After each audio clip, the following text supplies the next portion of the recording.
Welcome, everyone. A little bit of a feedback around here, huh? To today's Town of Chatham Zoning Board of Appeals meeting. The date is April 28th, and unlike last time when I thought the year was 2026, I since have gone on a time travel and I realize it's 2022. So, nice up with that maybe, huh? This meeting is being recorded and will be available shortly hereafter for scheduled and on-demand viewing on any smartphone or tablet device. If anyone else is recording the meeting, please notify us. This meeting of the ZBA is being conducted remotely in accordance with Section 20 of Chapter 20 of the Acts of 2021 and shall afford adequate alternative means of public access via Microsoft Teams by calling the phone number 1-508-945-4410, and then you have to put in the conference ID number, which is 145-511-490, then hit the pound. Or you can join the meeting online via Microsoft Teams through the link in the posted agenda. Despite our best efforts, we may not be able to provide for real-time access, and we will post a record of this meeting on the town's website as soon as possible. In accordance with town policy, the public can speak to any issue/hearing or business item on the agenda during the meeting when recognized by the chair. First of all, we need a roll call to authorize this hybrid form of meeting. Everyone gets to vote on this, so Buck. James M. Upson, I vote in favor of the format for this meeting. Bill. William Grau, I'm in favor of the format as well. Megan. Megan Story, approve the format. Paul C. Semple, approve the format. David R. Thompson approves with this. Randy Potash approves. And David H. Veach approves. And I'm David S. Nixon, and I also approve. I'll quickly run through how our meetings are conducted. To begin with, Sarah to my right, this is Sarah B. Clark. She's the PPO for the town of Chatham. That's the principal permitting officer. She will read the application, variance, whatever it might be, special permit. Then we'll have a presentation either by the applicant or the applicant's representative. When they or he or she is done, we would ask for anyone in the audience who wishes to speak in favor to do so. It's either here or if you're in the Microsoft Teams, you indicate on the screen with that little hand so that Sarah can introduce you into the discussion. Following that, I would read any and all correspondence. Then we would have anyone who wishes to speak against or has a specific question, and they, again, could come from the floor on Microsoft Teams, and again, you have to raise your little hand so that Sarah can introduce you into the conversation. When we were done with that, there could be some rebuttal. Then we would have questions from the board. When we were done, satisfied with that, then we would bring the meeting to a close and go into deliberations. Deliberations are strictly amongst the board members, unless a board member introduces someone in the audience into the discussion. Voting could very well occur after that, and voting on the Commonwealth of Massachusetts, you need a supermajority to be successful. That means we have 5 votes. You've got to get 4 of the 5 to be successful. 3 doesn't do it. Voting today would be Buck, Paul, Dave T., Dave V., and myself. First thing to do, I should say, are there any questions on that? First thing to do is, Paul, would you like to make a motion about last week's, 2 weeks ago, meeting? Yes, I'll On the move minutes. to approve the minutes of April 14th, 2022 as amended. Dave Veach seconds. All right, that takes a roll call vote. Buck? Buck votes yes. Paul? All votes yes. Dave? Dave T., yes. Dave Veach votes yes. And I vote yes. Okay, Sarah, application 22-031, please. Application number 22-031, Queen Anne Inc., care of Town of Chatham, 549 Main Street, Chatham, Mass. 02633. Owner of property located at 70 Queen Anne Road, also shown on the Town of Chatham's Assessor's Map 13E, Block 15, Lot 14. The applicant seeks a special permit to install public utility facility sewer pump station as allowed by special permit under Section 3C1C7 of the bylaw. A special permit is required under Mass General Law, Chapter 40A, Section 9, and Section 8D2B of the protective bylaw. Good afternoon, Robert Duncanson, Director of Health and Natural Resources for the town of Chatham, representing this project. As I'm sure you're all familiar, the town has been working to implement its comprehensive wastewater management plan since roughly 2010. We've done a complete upgrade to the wastewater treatment plant. We've installed sewers in additional areas of town. And we've built, as part of that, a number of new wastewater pump stations, some of which have been brought before you in the past. In this particular case, we have an existing wastewater pump station right across the street in the northeast corner of the Chatham Village Market CVS parking lot. You've probably driven by it many times and wondered what those couple of green structures are sticking up out of the ground there, right in the immediate corner there, which is shown right there where Sarah's got her hand. As part of the expansion of the wastewater project, there's going to be additional flow coming into this wastewater pump station. In addition, this was one of the original pump stations that was built in 1969, 1970. So it's going on 50 plus years old now. And so we need to upgrade the pump station to accommodate additional flows, as well as upgrade it to basically today's technology. We originally approached the property owners at the CVS CVM site to talk with them about potentially getting an easement on their property to do two things. One, to allow us to enlarge the pump station to accommodate what we need to accommodate today, but also allow us to build the new pump station while obviously we need to keep the existing pump station in operation, because there is wastewater coming into that wastewater pump station 365, 24 hours a day. So we can't simply demolish that station while we build a new one. We need to keep that station in operation while we build the new one. So I originally approached the owners of the property at CVS CVM. We had a very good discussion. However, they were unable to accommodate our request for an easement on the property because it would have involved parking spaces in the lot, which they are already currently basically at their max, their minimum, if you will, requirements, maximum requirements, depending on how you look at it. And they have certain agreements with their tenants that require a certain number of parking spaces to be provided. So unfortunately, we weren't able to go in that direction successfully. So with our engineers, we kind of sat down and started looking around for alternative locations that would fulfill the town's needs. And we ended up looking right across the street onto the property, basically directly across Oyster Pond Furlong, which is property owned by the Queen Anne Inn. They basically own a strip of land from that intersection going further up Queen Anne Road to where the inn is located.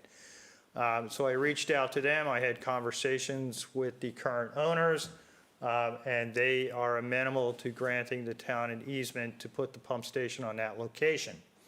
So as you can see here, this is the current layout. We've been before the planning board. We've also been before conservation, successfully in both cases. And basically what you see here, the kind of dark gray line that's kind of L-shaped there, that is a retaining wall because the site does slope off towards a wetland, which is basically down towards the bottom of the picture there where it says 36 by 24. There is a wetland over there. So we've designed the station to stay outside the 50-foot buffer to the wetland. We're not able to keep it out of the 100-foot area because that basically extends all the way up beyond to the roadway area. So that's why the retaining wall is kind of shaped the way it is, to give us a flat area upon which to build the station. There is no building here. We are not proposing a building. In our conversations with the folks at the Queen Anne Inn, they preferred that we did not, so we are not. As you know, we have various pump stations around town. Some have buildings, so the equipment is all inside, and other stations don't. And we generally make that determination based on the neighborhood and the abutters and whatnot. Our goal is always to try to locate pump stations on town property, but occasionally in a situation like this, we just don't have any town property in the area. So no building. So we do have the retaining wall. The rectangular structure immediately off the retaining or inside the retaining wall line, that's the emergency generator. We do have one of those already existing across the street. The large round circle you see there, that is the wet well. Most of that is underground. It's basically 12 foot in diameter and about 20 to 25 feet deep. We also have one of those at the site across the street, obviously, and that's where the wastewater pours into from the existing collection system. And then when it reaches a certain level, the pumps kick on and pump it. In this case, it will pump it up Queen Anne Road, which is what it currently does now, the existing station. And then from there, it flows by gravity to the larger pump station that is in the parking lot behind the Orpheum Theater. And then that pump station pumps it all the way down Route 28 to the wastewater treatment facility, which is adjacent to the transfer station, if you will. It seems kind of counterintuitive to pump one direction to go to the other, but it all has to do with the size of the pumps and the equipment and everything else. And that's generally what happens. Some of the farther out stations in town, and I mean geographically farther out, they may pump 2 or 3 times before it ultimately gets to the wastewater treatment plant. Even though we think of Chatham as relatively flat, when you're dealing with wastewater and water moves downhill, whether it's wastewater or fresh water, it's not. And so we need these pump stations to kind of move it to where we want to get it. So that will be the wet well.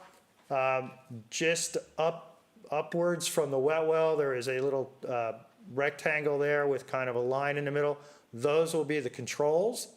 So basically there will be a stand-up aluminum backing, if you will, upon which there will be a number of panels, electrical panels, as well as panels for the SCADA system, which is the computerized system that basically runs the station as well as transmits data to our wastewater treatment plant, so that the station is continuously monitored 24/7, 365.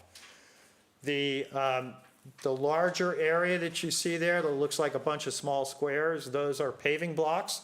So that is a pull-off area if we need to get a truck in to do any work on, say, the wet well or the generator or anything like that.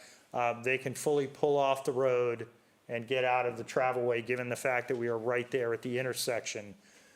And we use paver blocks, obviously, to cut down any stormwater, to minimize that. So these are the paving blocks that have the open area that will be grassed and seeded, but it does provide a supportive place to bring in a truck, if you will.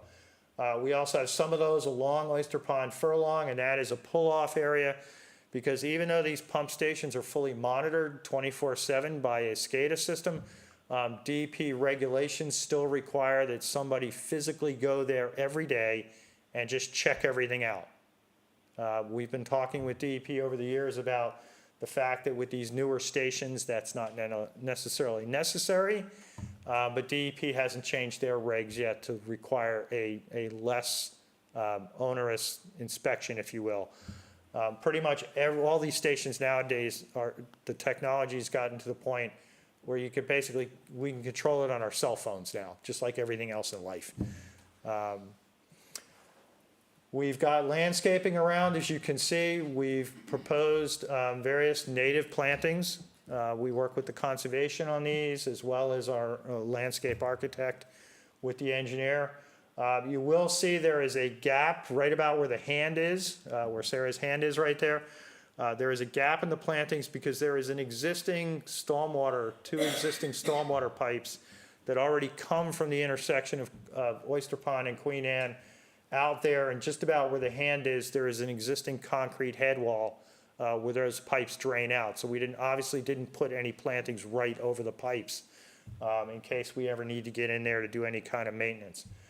And then the only other structure that will be here, which isn't shown on this figure because this was actually the landscaping figure, is right on top of the circle for the wet well.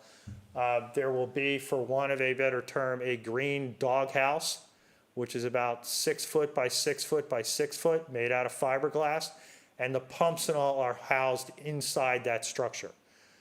And you can see that at some of our other pump stations around town. So everything will be inside that green structure, and that way the pumps aren't down in the sewage. We do have some pump stations, some of the older ones, The pumps are actually sitting in the sewage, which obviously makes maintenance and repairs, not impossible, but difficult. This way, the pumps are all above the surface, and there's just pipes that extend down into the sewage, and basically we suck the sewage out and then pump it. And so it works much better. There, you can see it on this plan.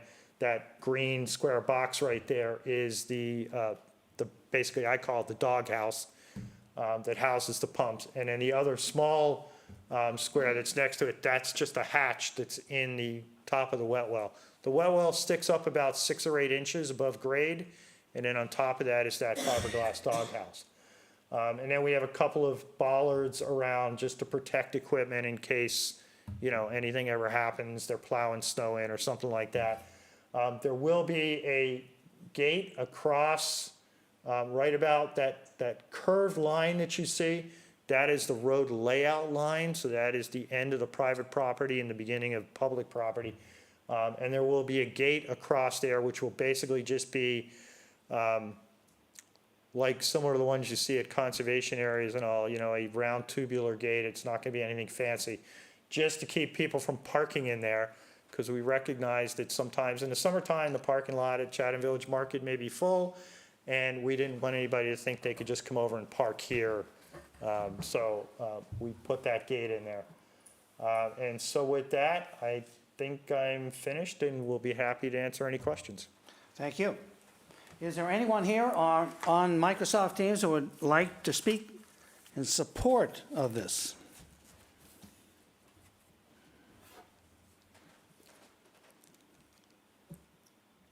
I see no one that would like to speak in favor. Then I'll read the correspondence. First is dated April 12th. It is from Sharon Drown, our treasurer tax collector. I am not sure if you are the one I need to reach out to, but the Queen Anne Inn is on for a special permit, and they owe a substantial amount of money for both real estate tax and water. And I don't think you want to pay those. Then we have a note. This is dated April 5th. It's from Nikki Smith, our conservation agent. She writes, the commission heard this on March 23rd, and it was continued to April 13th in order to, I assume, review an updated landscape plan. The commission had no comments on the pump station itself. And I don't think we have an update on that. I can provide an update if you'd Sure, like. if you would. Yeah, there was a question, because there is a fairly large tree right by the intersection. I don't know if you want to pull the plan up again.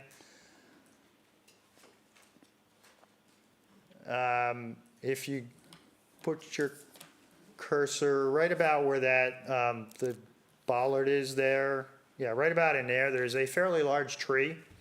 And some members of the Conservation Commission thought it might be an American sycamore. And so they were interested to see if we could save the tree. So we said we would investigate and then come back to them. We did so. We actually spoke with the largest tree moving company on Cape Cod, who have a lot of expertise in this. They've confirmed a couple of things. One, it's not an American sycamore. It's actually a London plane tree, which is an invasive. It was designed originally for urban settings because it's able to tolerate the pollution and all that you see in big cities and whatnot. So it actually started in London, and that hence the name. They estimated that to move the tree would be in excess of $100,000. And that even if it were moved, there would still be no guarantee that it would survive. And then, so the second thing we looked at was potentially relocating the sewer line to stay as far away from the tree as we could, and therefore not impact as many roots. So the engineers did come up with an alternative that we were able to move the sewer line further away than it's shown here, but it still would be significantly in the root area for this tree. And one of the issues with London plane trees, and one of the things that makes them good in urban environments, is they have very strong and aggressive root systems. And, that's good in some ways and bad in others. In this case, it would be bad. So even if we moved the sewer line away from the tree and left the tree, there's no guarantee that in a few years in the future, we wouldn't be having problems with the sewer line being impacted by the roots from that tree, as well as all the other underground utilities, electric and whatnot, that have to be brought in to serve the pump station. So we brought that back to the commission. We had a conversation with them, and they agreed that my recommendation was not to try to save the tree, and they ultimately agreed that that was the case. We did add some plantings of a couple of more deciduous trees in the area to kind of make up for it. But that's why we ended up coming back, and the last meeting, they did agree with us. Okay, thank you for that update. Okay, is there anyone here or on Microsoft Teams that would like to speak either against this application or has a specific question? If so, please indicate to us now.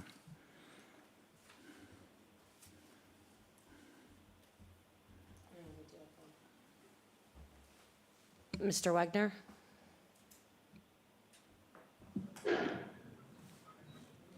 Thank you, sorry. Hi, I apologize. Hi, thank you all very much. Adam Wegner, I'm in a butter at 26 Tabitha Terrace around the corner. Very much in favor of the wastewater improvement project and the pumping station. Two more questions and comments about the appearance and the impact on safety. With regard to the appearance, obviously this is going to be a little bit of a change and more of a commercial development in an area that, at least on that block, is native or residential. And hopefully you'll take into account with any plantings that you can plant, not just on Queen Anne, but on Oyster Pond Furlong as well, obviously not in the driveway.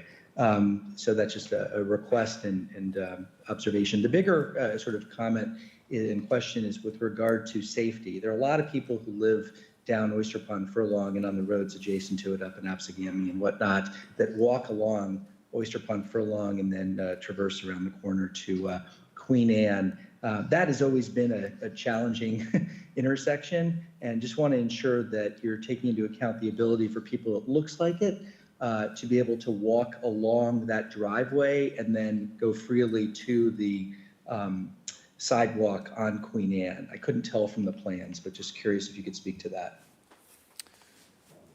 Yeah, certainly.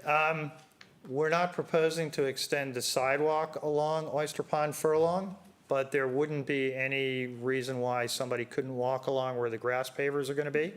That may actually be better for them because it would give them an area off the road that they could walk right as they make that turn around the corner there. And we did take that into account because we know we're right there at the intersection where there's a stop sign.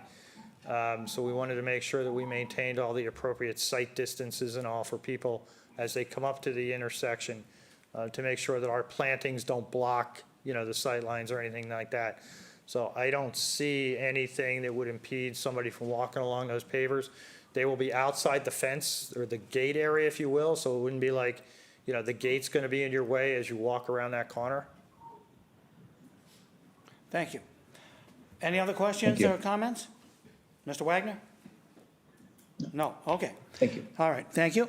Sarah, I didn't see anybody else, did you? I do not. Okay, then we'll have questions from the board. We'll start with Mr. Thompson. Thank you. I have no questions. Randy? I just have one question, Doc Duncan. Any comments from the neighbors about the noise? Is that an issue at all? We have not had any comments from the neighbors. There shouldn't be any noise. The pumps and all are in a soundproof enclosure. The only noise that may occur is when the emergency generator's running, just like any emergency generator, even, if you have one at your house. We all hope and we all assume that that's few and far between.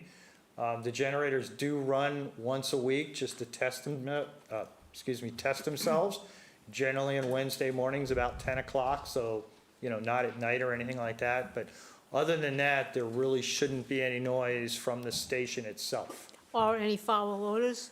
That's a question I get all the time. My response to that question is always, if you smell odors from the wastewater system, that means there's a problem.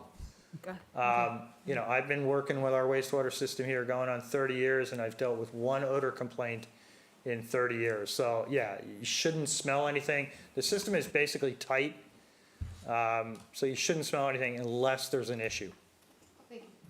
Dave? I have no questions. Thank Buck? Dr. Duncanson, excuse me. I believe you mentioned before you settled on this site that you reviewed with your team alternative sites. You looked and investigated a few of them. Was one of them the vacant lot south of this location and north of 33 Oyster Pond Furlong? If you mean like between this site and the first house, Well, it'd be before you get to the first house. that property is actually owned by the Chatham Conservation Foundation. We did not look that far because frankly, we wanted to keep it as close to the existing station as possible, because that way we minimize piping and everything else. And you know, as the other gentleman said, it does introduce a slightly different look to the area than is there now. And so by keeping it as close to the existing site, you know, which is basically right across the street, and then landscaping around it, hopefully people wouldn't notice it. But we didn't look any further down the street because we were really like, okay, we have a great site immediately across. You know, we wouldn't want to stick it further down the road right in the middle of what is currently a vacant lot or anything like that. We felt that this was the appropriate place.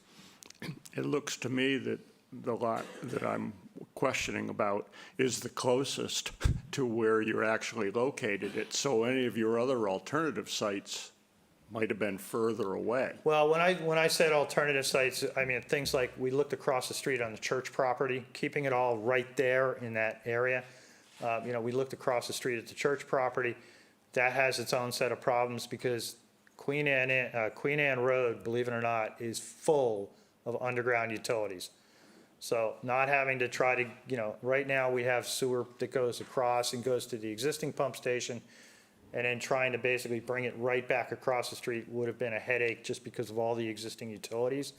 So this one made the most sense. We're actually going to, and I didn't mention this, we're actually going to keep the existing wet well that's across the street in the little area in the parking lot. We're going to keep that one there because right now all the piping and all goes into that location, and then we're basically just going to add new piping from there across Oyster Pond to the new station, rather than trying to reroute piping on Queen Anne Road itself, just because there's so many utilities.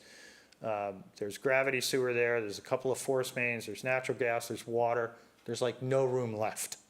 So this location made the most sense. Thank you.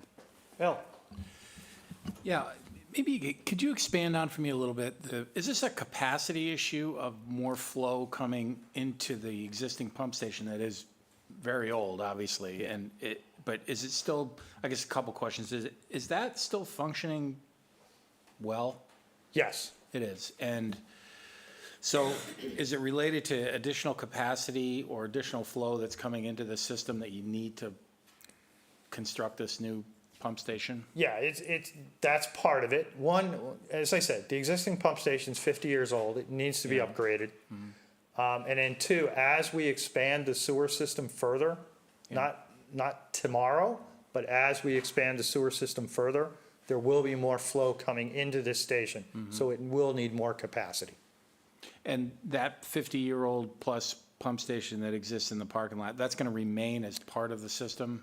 The only thing that's going to remain is the wet well, the underground portion. Okay. All the stuff that you see above ground, the emergency generator, the panel with the electrical, Okay. and that's all going to go away. Okay. We're just going to, it made sense to keep the wet well because that's still in, you know, relative good shape, basically a concrete cylinder. So the sewer, you know, this wastewater can continue to flow into there, and then we'll just put a new pipe out. But basically all the surface stuff will disappear. Okay. Thank you. Megan? I have no questions. Paul? Doctor, did you consider sending the tree back to London? In peace. I'll take a no on that. I have no other questions, thanks. Yeah, help us to understand the negotiations with Queen Anne Inn. So you ask them for an easement, and then do you also get a lease? No, basically the town just gets an easement on the property to locate the pump station there. Okay, and there's no fee for that? We have not had any discussions about that. Okay. It has not been raised. by the Queen Anne Inn yet. It may be. Okay. It's always, as I said, it's always been our primary policy to locate pump stations on town property. Right. Or something like that as opposed to private. When we have had to go to private property, and we have over the last 10 years had a couple of pump stations on private property, in some cases, the easements have just been outright donated to us because the individuals are very supportive of what's going on. In other cases, the folks are willing to grant us the easements, but there is some quid pro quo involved. In some cases, it's been payment. In some cases, it's been engineering services.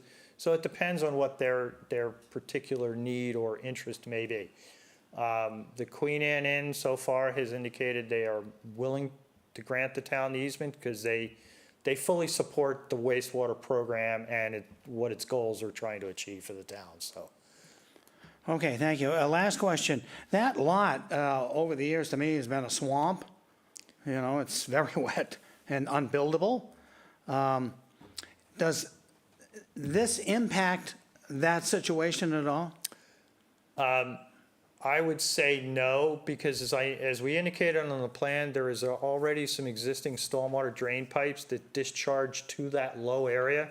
And I think that's what has kept that area wet over the decades. We're not going to be changing those. We're going to continue those pipes there. Although, in recent years, most of the flow ends up going down Oyster Pond Furlong into a new stormwater structure that we built couple of years ago with the U.S. Department of Agriculture when we were putting sewer on the road. So this site here gets very little flow, and it gets some occasionally in the real big storms, and it gets surface runoff because it's basically a bowl, and so any surface runoff goes downhill to the low point on that piece of property. But I don't anticipate it changing the hydraulics or anything like that. Based on this, we did a soil boring at the site. The soil conditions are good. Groundwater is relatively high in that area, so when they put the wet well in, because they have to go so deep, they will probably have to do some groundwater pumping temporarily to kind of dry things out and get it installed, and then they can stop pumping. That's a construction issue. But in the long term, there's really should be no change. As I said, we're going with porous pavers to minimize any stormwater runoff that may change from the site. Well, I think that answered my question. Okay. And finally, what's the projected cost of this whole project? Pump stations like this are on the order of $500,000. So yeah, not inexpensive. Okay. All right. Thank you. Okay. Paul, I'll move to close the hearing and move into deliberations. Dave Veach seconds. need a vote on that, Buck? Buck votes yes. All votes yes? Dave? Dave votes yes. Dave Veach votes And I yes. vote yes. That's a unanimous vote. Okay. Deliberations. Randy? I'd support it. Yeah, yes, I will support it. It meets all of the criteria, and it's certainly a benefit to the town, and I'll support it. I'm not completely comfortable with the way that this is negotiated as far as the cost or the fee for the easement. Realizing the facts at hand, and once you put it all in, completely convinced that's the way to do it. That's probably the way the town does a lot of stuff, but that doesn't mean that's going to change my opinion. Bill? They tied into the sewer system now? They are. They are, okay. It's something that's going to be needed when you're, Before you go, Megan, we have... Like to pause until we get teams back? Please. Okay? Yep. All right. Standing in the wait, the letter.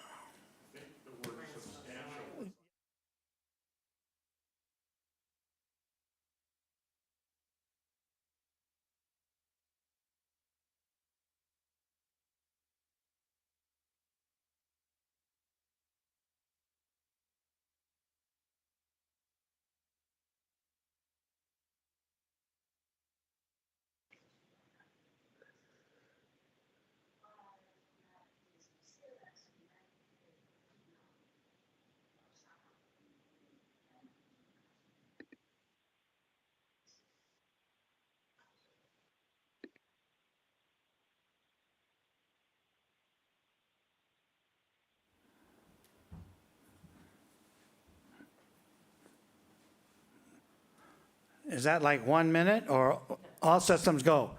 Okay, thank you. All right, Megan. I have a question. Would it be in our purview to consider whether or not the easement costs money? No, Okay. So it's an interesting thing, but no. it's interesting, but I was just curious, yeah. That being said, I think I have no issue with it. I think it's a good plan. Paul? Yeah, I think we're dealing with sophisticated people who understand what they're doing, and if there's a fee to be arranged, then they will deal with that. So from the viewpoint that we have for a special permit, it seems to me it meets all the criteria, so I would be inclined to vote in favor. I agree with Paul. Yeah, there's certainly nothing substantial as far as a negative aspect. So, and I can't believe that we would want to condition this in any way, shape, or form. They seem to know what they're doing, and they will make construction the way it should, keep vehicles off it.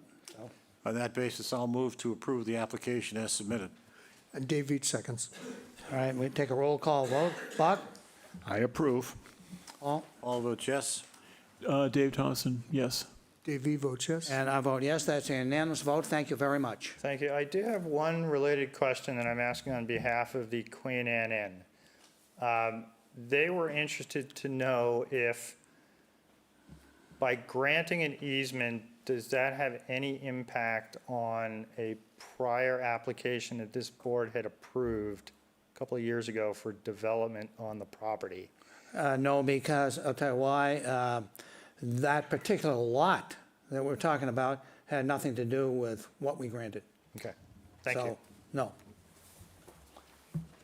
Okay, Sarah. We're on to 22-014.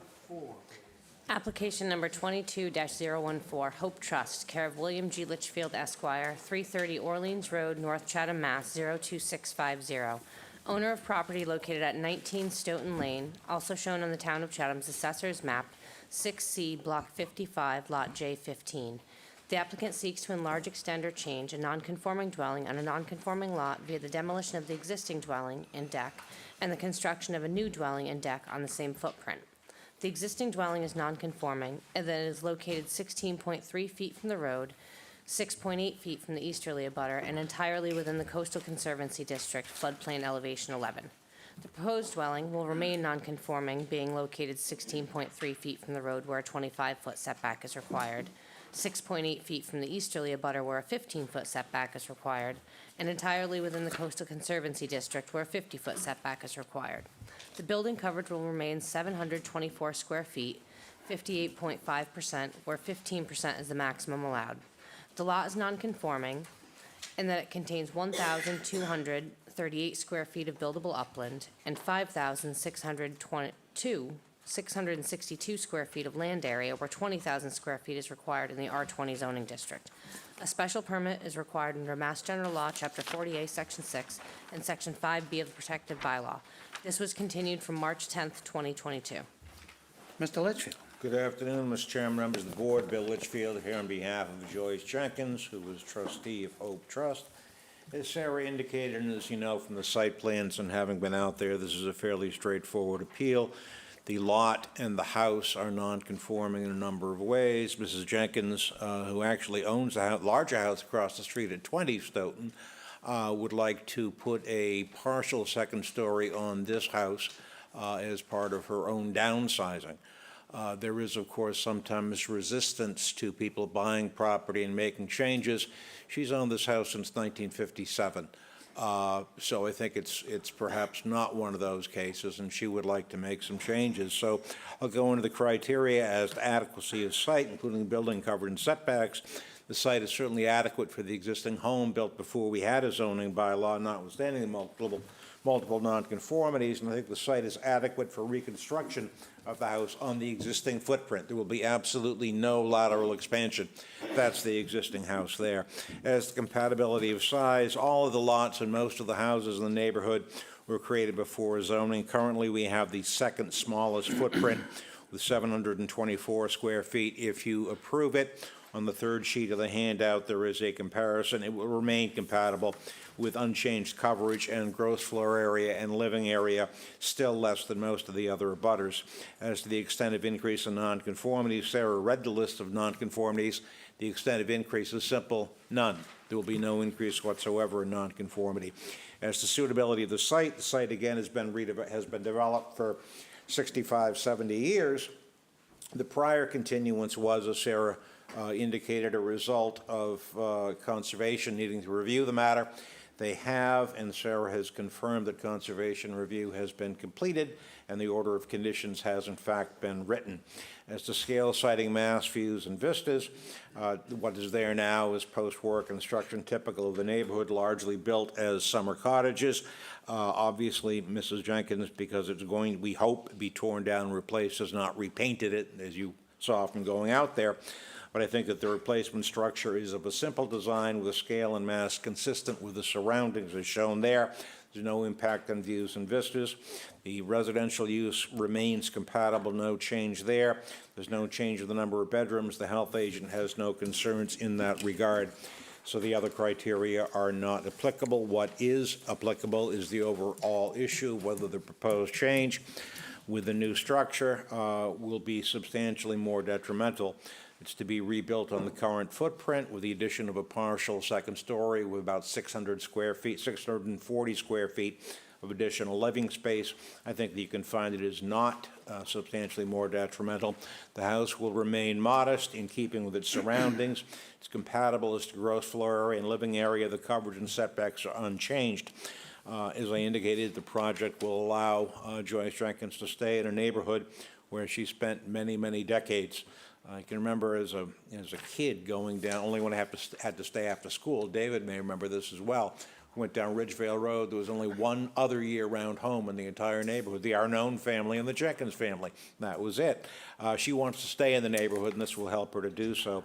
In light of the criteria and the plans, you, I think, can find that the proposed change in this neighborhood is not substantially more detrimental. Be happy to answer any questions. Thank you very much. Is there anyone who wishes to speak in favor of this application, either here or in Microsoft Teams? If so, please indicate.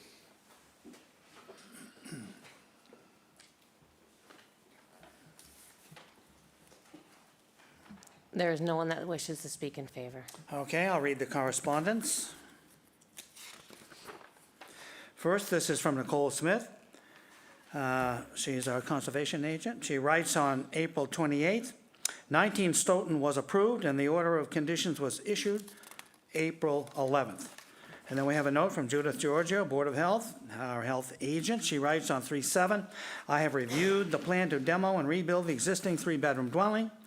The proposed plan does not appear to add sewage flow to the property. The new dwelling does not encroach on the required setbacks from the septic system. I have no concerns. Is there anyone in the audience or on Microsoft Teams that wishes to speak either against this application or has a specific question? If so, please indicate now that you'd like to speak.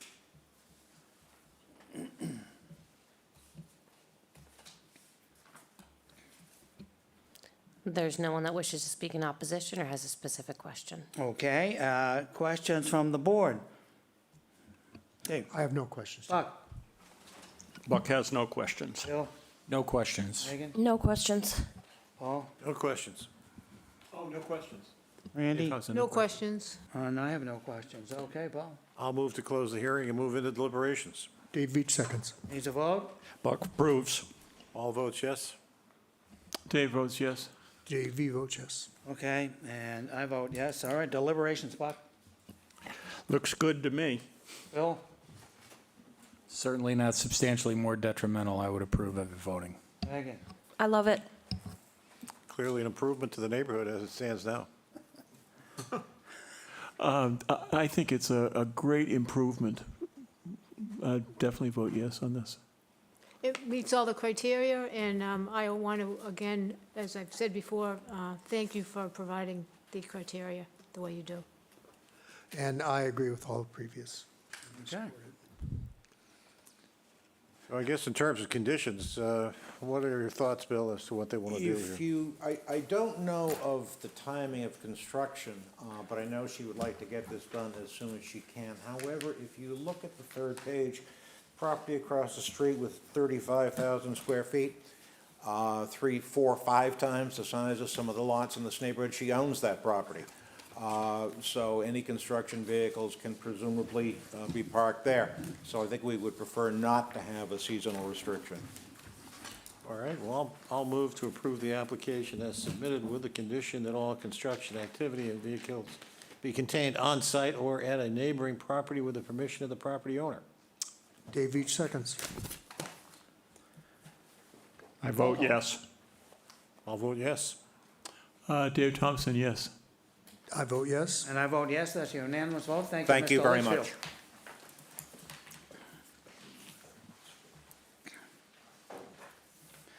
Okay, Sarah, 22-024. Application number 22-024, Edward and Cheryl Acton, 24 Salt Pond Road, Chatham, Mass. 02633. Owners of property located at 356 Stony Hill Road, also shown on the Town of Chatham's Assessor's Map 15I, Block 24, Lot E5. The applicant seeks to enlarge, extend, or change a nonconforming dwelling on a nonconforming lot via the demolition of the existing dwelling and shed, and the construction of a new dwelling, garage/pool house, and swimming pool. The existing dwelling is nonconforming in that it is located 17 feet from the northerly abutter. The proposed dwelling will be nonconforming in that it will be located 18.7 feet from the northerly abutter, where a 25-foot setback is required. The existing building coverage is 2,147 square feet, and the proposed building coverage is 2,858 square feet, where 2,950 square feet is the maximum allowed. The lot is non-conforming in that it contains 25,380 square feet, where 40,000 square feet is required in the R40 zoning district. A special permit is required under Mass General Law, Chapter 40A, Section 6, and Section 5B of the Protective Bylaw. Mr. Acton? Hello. Good afternoon, Ed Acton, applicant, and my wife Cheryl and I own 356 Stony Hill Road. I guess you've been out to the site. It's a house that's in a bit of disrepair. We'd like to take down the house and build a new house there, and which requires a special permit from your board. If it's okay, I'd like to sort of go through the criteria. Please do. And get with it. 356 Stony Hill Road, pursuant to Chapter 48, Section 6, VB of the zoning bylaw, we seek to change, extend a pre-existing non-conforming single-family and the accessory outbuildings, which is a rather large shed. We'd like to raise the existing single-family, the attached-to garage, the shed, and we'd like to construct a new single-family home with a detached garage, pool, and place thereof. The property is 356 Stony Hill, map 151, lot E5, and it's in a R40 zoning district. In regards to adequacy of size of the site, including but not limited to maximum lot or building coverage setbacks, as I said, the property is in an R40 district. The lot currently contains 25,380 square feet, or about, I think that's about 0.58 acres of all buildable upland, where a minimum of 40,000 square feet is required. The existing building's non-conforming in that it's a single-family home located 17 feet from our northerly abutter. The shed that's in the backyard is about, is 22 by 16, 361 square feet, and that's 20.8 feet, also from the northerly abutter, where 25 feet is the minimum. The proposed dwelling has a front yard setback of 47.3 feet, where 40 foot is required, a southern yard setback of 27.4, where 25 feet is the minimum, and a northern side yard setback of 18.7 feet, where there currently is a 17-foot setback, so we're increasing that by almost a couple feet. And the rear setback is about 110 feet from the property line, where 25 is the minimum. The proposed pool, the detached garage, and all mechanicals will meet all setback requirements. The proposed new house and detached garage are also conforming as to building coverage at 28,058 square feet, or 11.3%, where 2,950 is the maximum. Compatibility of size and the proposed structure with the existing properties. Most of the abutting properties are newer homes, larger size and height than the existing house. The proposed new home will be actually very compatible with the abutting properties and should fit in nicely with the neighborhood. The homes on Cross Tree Hollow are actually larger homes than what we're proposing, but I think in general in the neighborhood it fits in well. The extent of the proposed increase in non-conforming nature of the structure, there's no increase in non-conforming nature of the structure. The proposed home will decrease the non-conformity to the north. It's currently a 17-foot setback. We're going to about 19, so it's actually like 1.7 feet improvement in that setback. And the new dwelling and attached garage are conforming in all other setbacks and building coverage and height. Suitability of the site, including but not limited to impact on neighboring properties, natural environment, slopes, vegetation, wetlands, groundwater.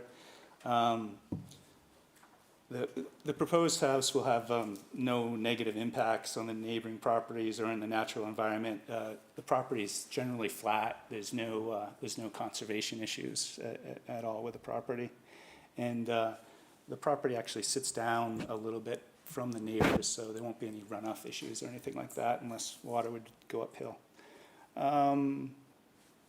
Impact of scale, mass, neighborhood, visual character, views, streetscapes.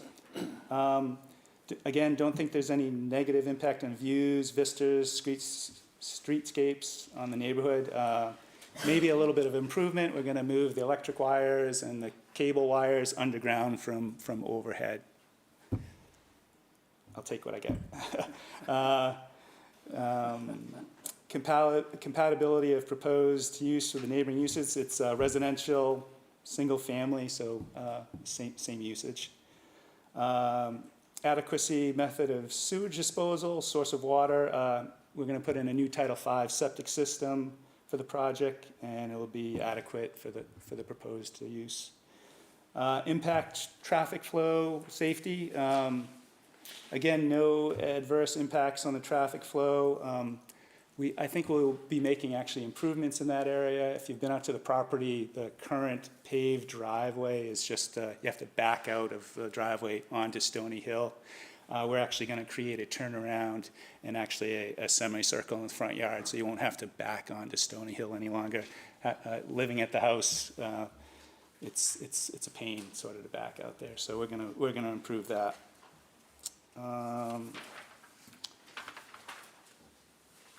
Let's see.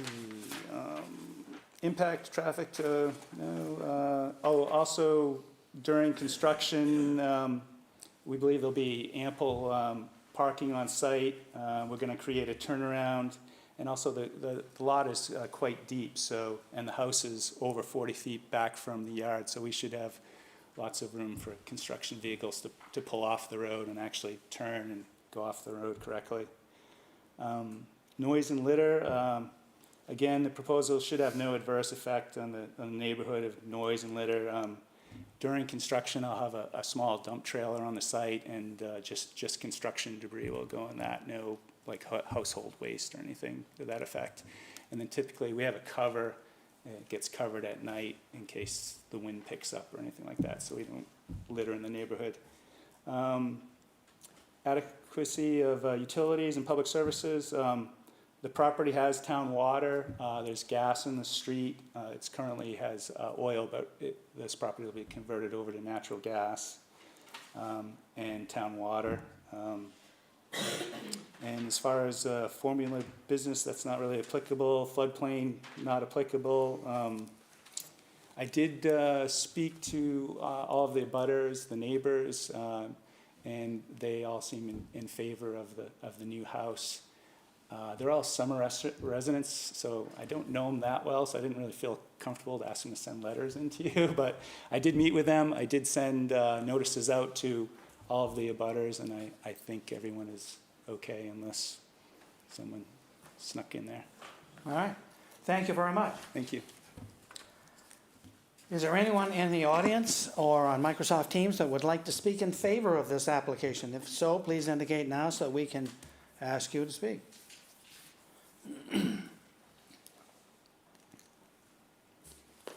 I see no one that wishes to speak in favor. All right, correspondence on 4/20.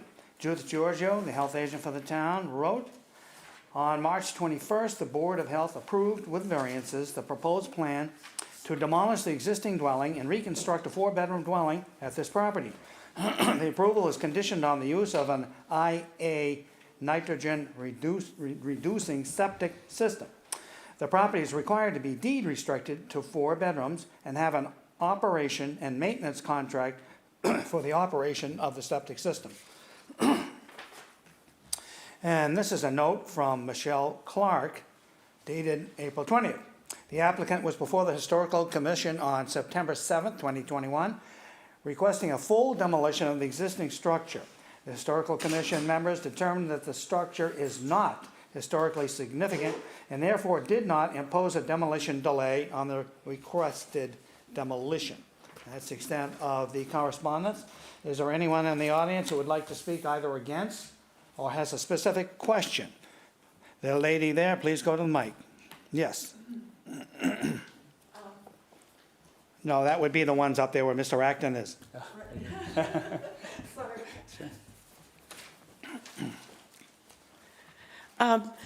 My concern Would you mind giving us your name, please? Oh, I'm sorry. I'm Janet Whittemore, 727 Main Street in Chatham. Thank you very much. Okay. Thank you. The thing that I'm concerned about with tear downs is that I feel that the town should be checking for asbestos and lead prior to the tear downs, because otherwise, with a tear down, these are going there's opportunity to go into our drinking water. So that's the only point I want to make about the tear down. Okay. I don't think I'm smart enough to speak to that.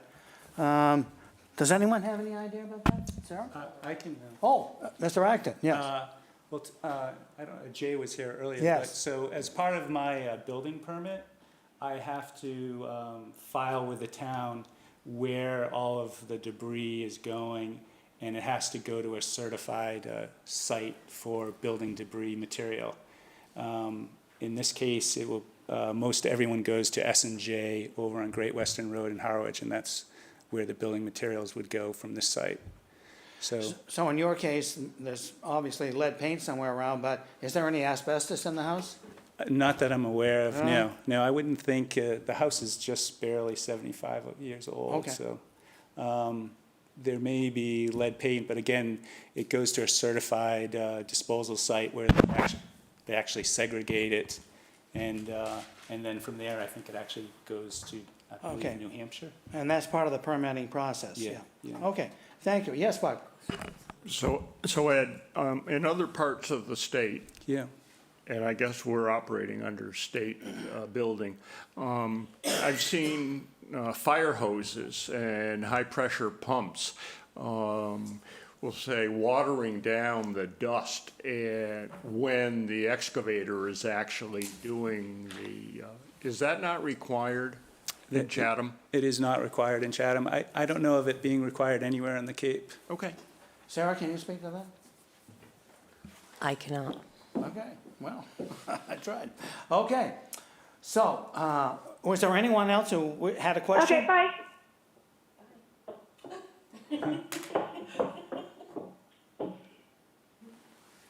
Do we have somebody? No. Oh. Okay. All right, so, let's go into questions. Buck? I got no questions. Bill? Just one question for you. You mentioned that you didn't think there would be any issue with construction vehicles parked on site. Have you thought about how you're going to stage the construction so that maybe there would be enough where you wouldn't have, because otherwise, that road, like you're saying, Yeah. you might be in that same situation of backing out. Yeah, so the site plan, we have a detached garage in the back, and the driveway goes around the northern edge of the property. The plan is to get the foundation, the footing for the garage and the foundation in, and basically the whole lot is going to be pretty much cleared.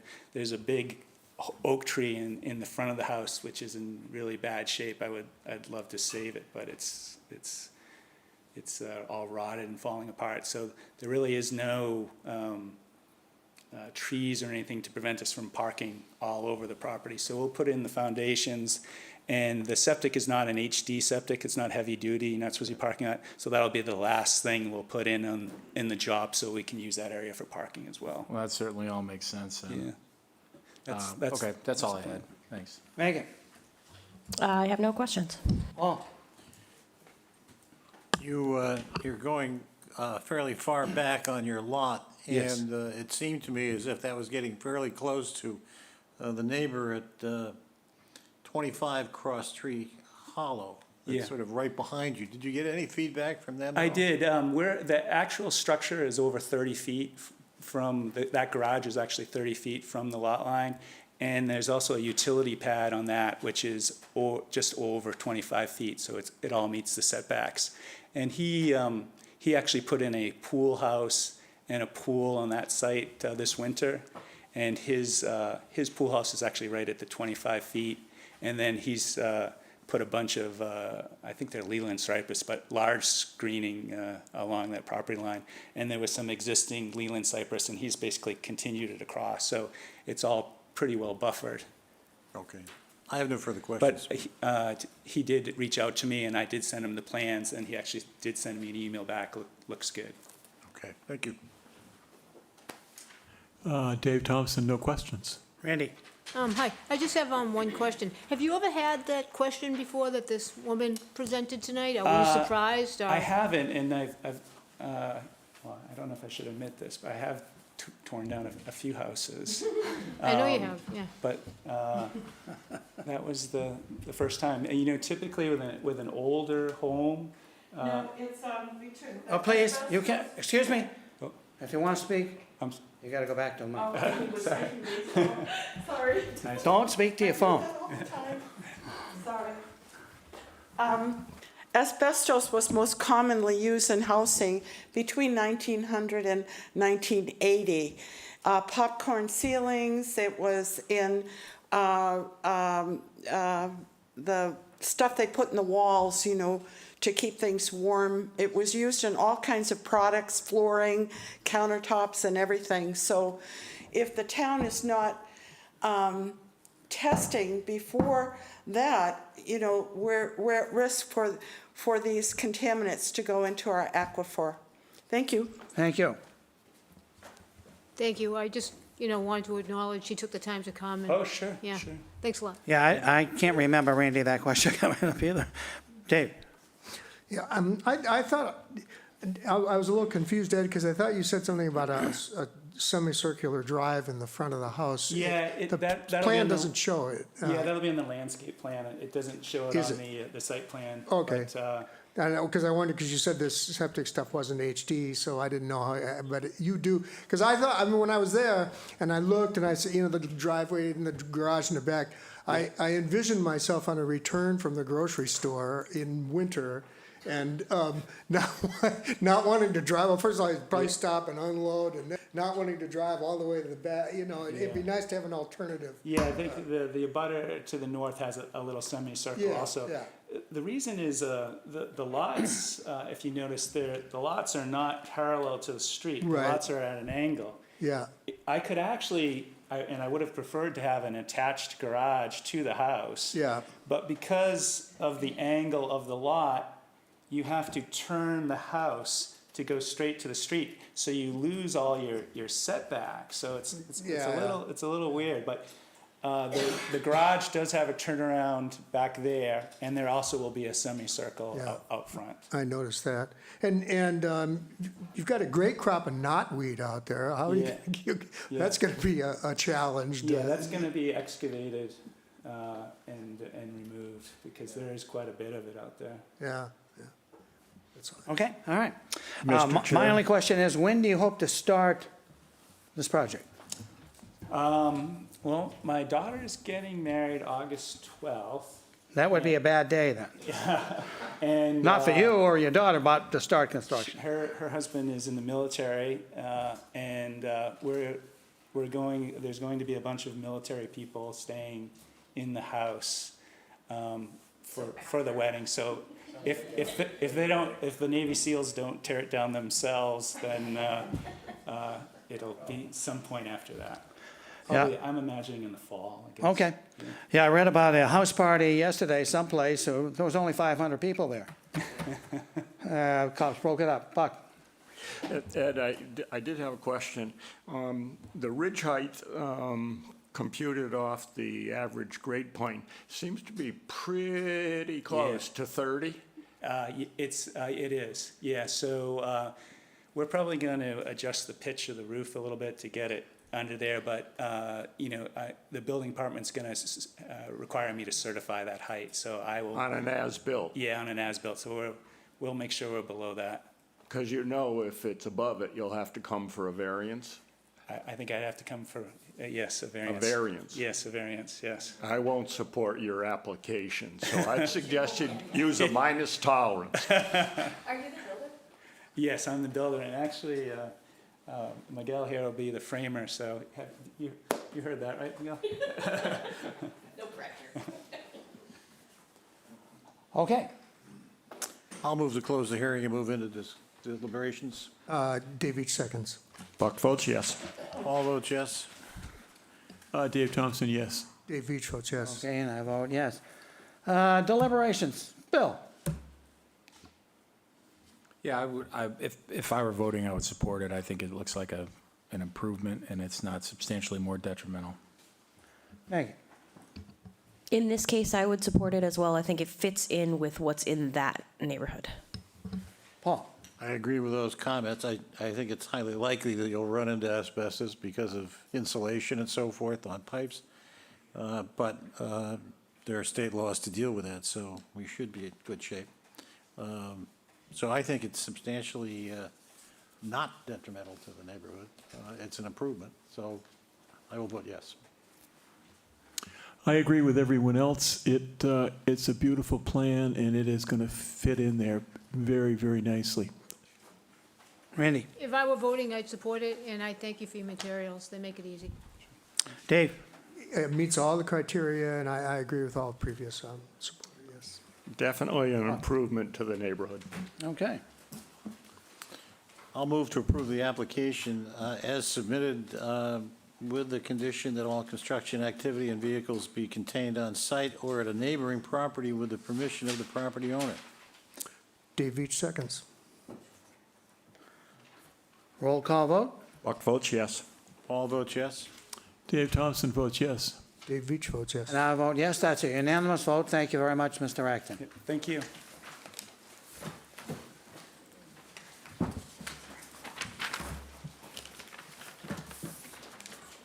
Okay, Sarah, let's see. What's next? We got 22-026, please.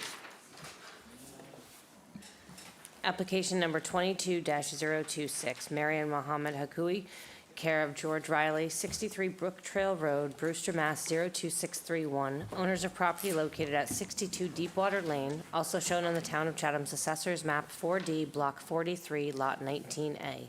The applicant seeks to enlarge, extend, or change a nonconforming dwelling on a nonconforming lot via the demolition of the existing dwelling and the construction of a new dwelling.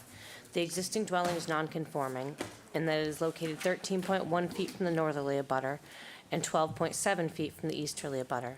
The proposed dwelling will be nonconforming in that it will be located 13.1 feet from the northerly abutter and 12.7 feet from the easterly abutter where a 15-foot setback is required. The existing building coverage is 874 square feet, 13.3%, and the proposed building coverage is 900 square feet, 13.7%, where 15% is the maximum allowed. The lot is non-conforming in that it contains 0 feet of frontage where 100 feet is required, and contains 6,567 square feet where 20,000 square feet is required in the R20 zoning district. A special permit is required under Mass General Law, Chapter 48, Section 6, and Section 5B of the protected bylaw. Yes. The Haguis would like to... We know who you are, but Oh, I'm sorry. I'm sorry. please This is indulge. George Riley, Thank you. representing Thank you, the Mr. Riley. Haguis on the property at 62 Deepwater. The lot here, as Sarah said, is a lot of nonconformities. It's a very small lot. It's got a old summer cottage, and they would like to expand it and replace it with something that fits their family. So the proposal is basically to take down the existing house and leave the foundation and build the new two-story house, as opposed to the single-story, on the same foundation, with the exception of the bulkhead, which will be slightly expanded to accommodate you can see on the side there, accommodate a stairway that's exterior to the basic part of the house. Otherwise, it's going to maintain the same number of bedrooms, no increase in capacity for the septic system, which is an up-to-date Title V system. And the building will meet the town regulations on all aspects, with the exception of the setback, if we could look at this there, to the north, where you can see the darkened area is those areas extending over the 15-foot setback line. And the increase will be in the volume of the second story within the setback. But apart from that, the building coverage, septic capacity, building height, all meet current code. So without going through the complete list right away here, the two issues are, is this building compatible with the area? And you can see the abutter house there, that's a two-story house of a similar kind of architecture. And the neighborhood has two-story houses on the street. So I think that if we look at the overall plan, you'll see it fits the style of the neighborhood. And I think the second problem will be such a small lot. How do we construct it there with a minimal effect to the neighbors? And I think the plan is to construct it in the late fall and winter months when the summer cottages are not inhabited, and limit the number of subs there at one time. The excavator contractor says he doesn't believe he'll have any trouble taking the house down and removing the debris, and it will take a very short time. And he's been over there to look to see that he can fit on the site. So those are the two big issues. And I think that it'll be an improvement to the neighborhood and to the house itself, which is really quite old. I said built in 1953. So if you'd like me to go through the list, I'll do that. Yeah, if you don't mind, there's a don't couple you can skip, but Okay. All right, adequacy of the site. I think that's clear that it meets building coverage and the setbacks with the exception that I mentioned. Compatibility of the size of the proposed structure. I think it's compatible with the other houses in the neighborhood, even the abutter. Extended proposed increase in non-conforming nature of the structure. Well, it's just the second story infringement into the setback. Suitability of the site. There's be no change really in the natural environment, no destruction of shrubbery, no change in grading, no effect on the natural environment at all. Impact of scale, sighting, and mass on the neighborhood visual character. I think it fits right in with the neighborhood. Similar structures, similar style of architecture, similar size. Compatibility of the proposed use with neighboring uses. It's a residential, I think that's what the rest of the neighborhood is. Method of sewage, Title V system, upgraded recently, fits the size of the building. Impact on traffic flow, will there be no difference in size, no real change in what's been there before, and it seems to have been adequate over the years.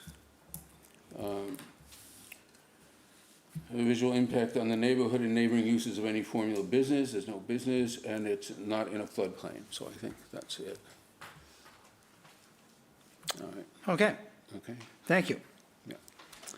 Is there anyone here or on Microsoft Teams that wishes to speak in favor of this application? If so, please indicate now so that we can include you in our discussion.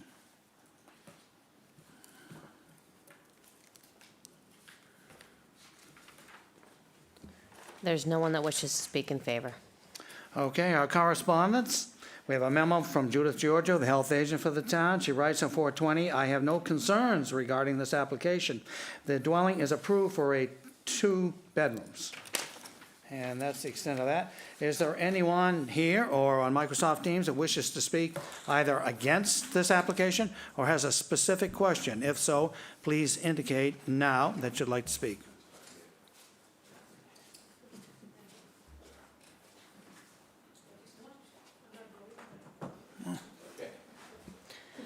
There's What no a one that gentleman, wishes, Mr. Riley, thank you. there's no one that wishes to speak in opposition or has a specific question. Okay. Questions? Megan? My only question is more of a concern, is how you're really going to keep it all on that lot. But if you say you're going to do it, I believe you. And other Yeah. than that, I don't have any questions. Well, I think that's, we're going to have to structure the subs coming in, so that's really it. Paul? Have you talked with, I'm not clear, is the cottage that's shown northerly of your spot separately owned? And, Yes. Have you had any feedback from them about what's happening here? I have not had any feedback. The owners, I think, may have talked to them, but I haven't personally talked to them, so I don't know what the feedback was. But no one's complained, and so I'll assume that it's positive. Okay, there's no, I mean, it's definitely a tight area, there's no question about that. Yes, it is. Okay, I don't have any other further questions. Dave? Oh, thank you. Thank you. I don't have any questions for Mr. Riley, Mr. O'Reilly. I'll save it. Randy? Thank you. So I know you said before, people don't inhabit those cottages during the year, but they do. Well, some of the cottages, yes, but Yeah. I'm just thinking right next to the right-of-way coming in.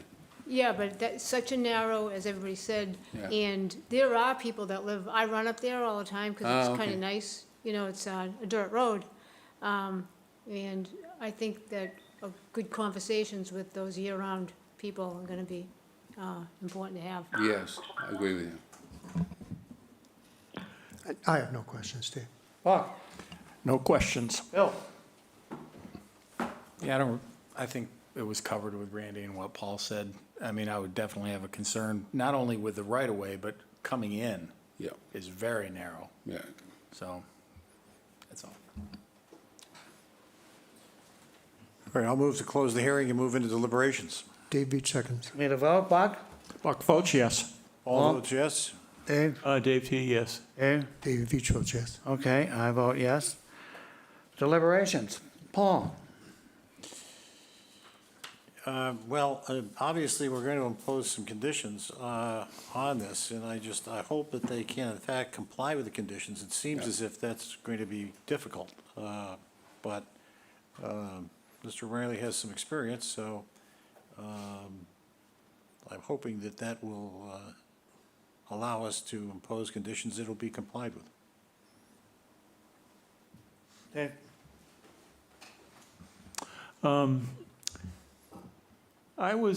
When we went down and checked this out, I said to myself, I've never been down here before. But then thinking about it, yes, I have. We delivered oil, heating oil, to the last house in. Jerry and Mrs. Daniels, Marcella Daniels. Anyways, if you can get a 2,500-gallon oil truck in there, there's not a problem. But I can remember that really was a cottage colony. This is a vast improvement. I'm in favor of it 100%. Randy? I'd support it. Yes, I support it. It's certainly not substantially more detrimental. At least the finished construction will be an improvement. I think clearly this is a situation where the more and better cooperation there is with the neighborhood the better it's going to be Yes. for everyone. And I think George, I'm sure, recognizes that. So and I trust that they can find a way to keep communicate. everybody happy. Yep. I think it's an improvement, and certainly for the property owners, and some of the other places might do a similar kind of thing. So I support it. Bob? Well, it's not detrimental to the neighborhood, and it meets our criteria, so I'll support it. Bill? Yes, if voting, I would support it too. I mean, ideally, you'd be able to just eliminate that house and drop another one in, but. Right, it'd be great, you know, huh? That's not the situation, so you really need to make sure the neighbors are good with everything during construction. Maggie? I would definitely support it. I think in a neighborhood of this size, you know, the onus is on the neighbors. If they had an issue, they should have let us know. So at this point, I fully support the project. I think it's great for South Chatham. So, Paul, how would you write a condition to control the vehicles, parking, and so forth? Well, it seems to me that if we use our standard construction activity, and vehicles will be contained on-site or at a neighboring property with the permission of the property owner, that would comply with what he is suggesting that he can do. And if we added the conditions that between June 30th and Labor Day, no exterior construction would be allowed, no work would be permitted on weekends, and construction activity between 8 a.m. and 5 p.m. only, that would comply with the schedule that he's anticipating that he would use and would protect the neighbors.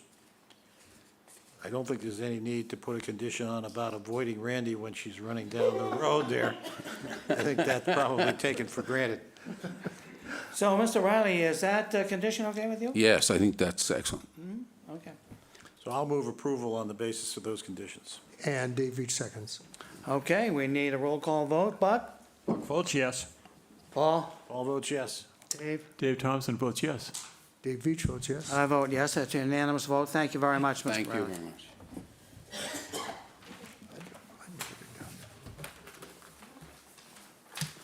Okay, Sarah, 22-027. Application number 22-027, Mark and Nancy Logan, 64 Silverleaf Avenue, Chatham, Mass. 02633. Owners of property located at 64 Silverleaf Avenue, also shown in the Town of Chatham's Assessor's Map 16B, Block 70, Lot 53. The applicant proposes to relocate and install exterior mechanical system appliances, AC condensers, 6.9 feet from the northerly abutter where a 25-foot setback is required. The lot contains 12,168 square feet in an R40 zoning district. A special permit is required under Mass General Law, Chapter 48, Section 6, and Section 5B of the Protective Bylaw.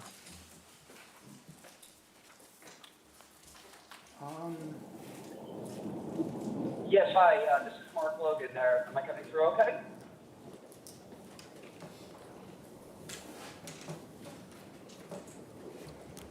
Hello, can you hear me okay? Yeah, we can't see you, but we can hear you. Right, I'm dialed in via phone. If you can hear me okay, I'll just do a quick summary. This is Mark Logan. I live at 64 Silverleaf Ave with my wife Nancy. We bought the home coming up on about 2 years ago, and the zoning board has approved a few improvements, and we've commenced working on those improvements. Our neighbor, Kevin McGuire, who I believe is in the audience, Kevin, are you there? And I'm assuming he's waving to the zoning board. He has requested that we consider moving our condensers to, while it's closer to his lot line, it's a little bit further away from his home, and that would reduce the noise impact of those condensers. So we're willing to accommodate Kevin's request. We have an excellent relationship with him, and I'm going to turn it over to him just for the appropriate time to speak. But we already have plans that we're going to move one of the condensers, and we'd like to move all of them to accommodate Kevin in his request. So I think that's the summary of what we're looking to do. We'd like the zoning board to give us permission to do so, not require it, but give us permission to do so. And with that, I will turn it back to the zoning board. Okay. Is there anyone who would like to speak in favor of this? There's a gentleman in the audience. Yes, sir. Please go with the mic.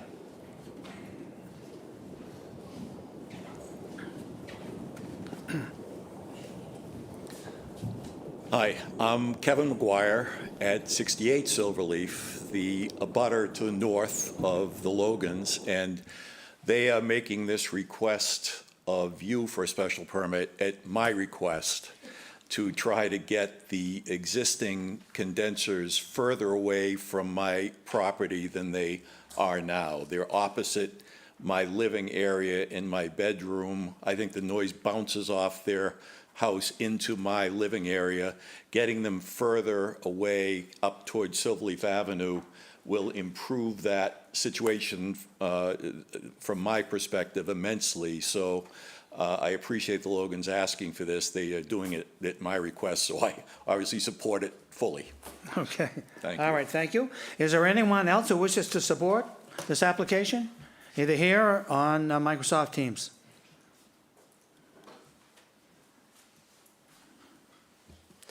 I see no one that wishes to speak in favor. And there's no correspondence, so I'll ask, is there anyone either here or in Microsoft Teams that wishes to speak either against this application or has a specific question? If so, please indicate now so we can call on you. I see no one that wishes to speak in opposition or has a question. Okay. And then we'll have questions from the board. Dave? I have no questions. Randy? No questions. Dave? No questions, Dave. Buck? No question. Phil? No questions. Megan? No questions. Paul? No questions. All right. Paul? I'll move to close the hearing and move into deliberations. Dave Veach seconds. Takes a vote. Buck? Buck votes yes. All votes yes. Dave Thompson votes yes. Dave Veach votes yes. And I vote yes. Let's see, Randy? Seems to meet the criteria, and I'd support it. Dave? I'm glad to see this took place, because I remember when we were looking at this before, there was some question about the location of the equipment, and so when I saw this proposal and I went and looked at it, I said, oh, okay, this perhaps will be at the neighbor's request, because this would move those units to be less noise between the houses, so I fully support it. Buck? There's no way I can't support it when the gentleman that requested it came and sat through an hour and a half of a meeting to stand up. I'm impressed, and I will support it. Well, we could have put him at the end after 3 hours. Glad we didn't. Bill? That's exactly what I was going to say. Megan? I love to see how well these neighbors get along, so I would fully support it. Yeah, Paul? I also support it, yes. Okay, Oh, Dave Thompson, yes, I support it. okay. All right, I'll move to grant the application as submitted. Dave Veach seconds. need a vote? Buck? Buck votes yes. All votes yes.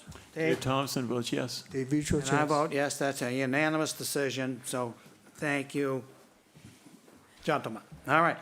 Gentlemen in the booth, before we go on to the next one, we're going to take a 5-minute recess, if that's okay. Thank you.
Okay, everybody, we're back.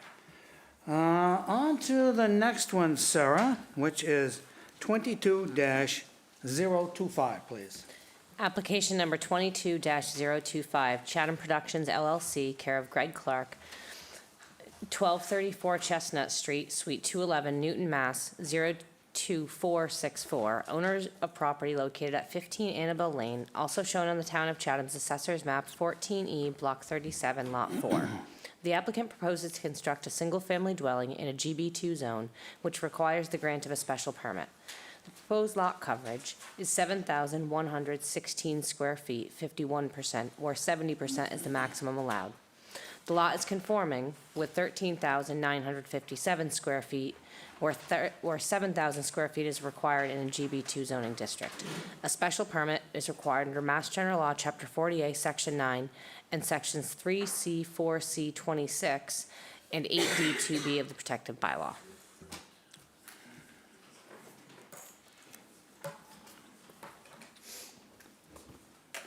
Welcome, and if you'd introduce yourselves, please. I'm Victoria Clark. And Greg Clark. Okay. Just so we all understand some ground rules today. As I understand it, the property that you purchased has been divided. Yes, that's Now, correct. On one lot, you now have what used to be the theater and the dormitory, and the rest is empty, except, well, there's a little house, but we'll call it empty, Yeah. okay? Yes. Yeah.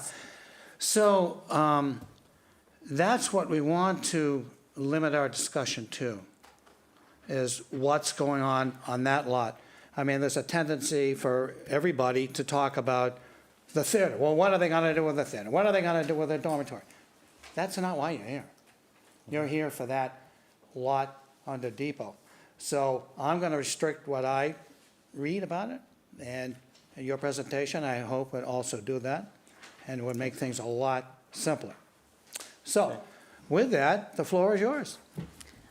So I believe it might be helpful if you pull up, I believe, the subdivision plan, just so everyone can see where Annabelle Lane now is, because obviously there's no road, so no one, it's a hard to visualize, but so this is how the land was subdivided.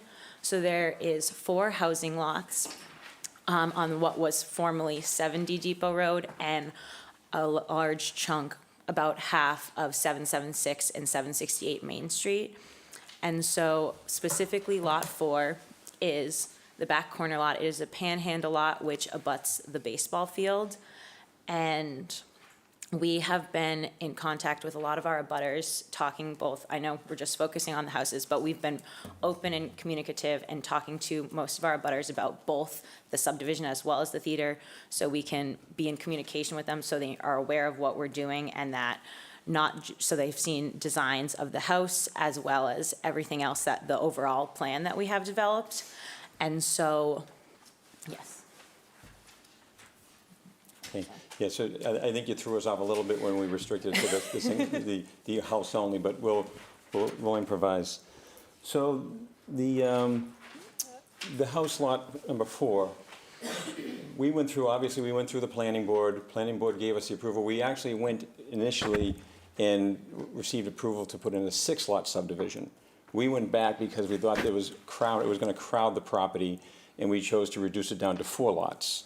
We worked with our engineer and came up with this current design that you see here that was subsequently approved by the planning board.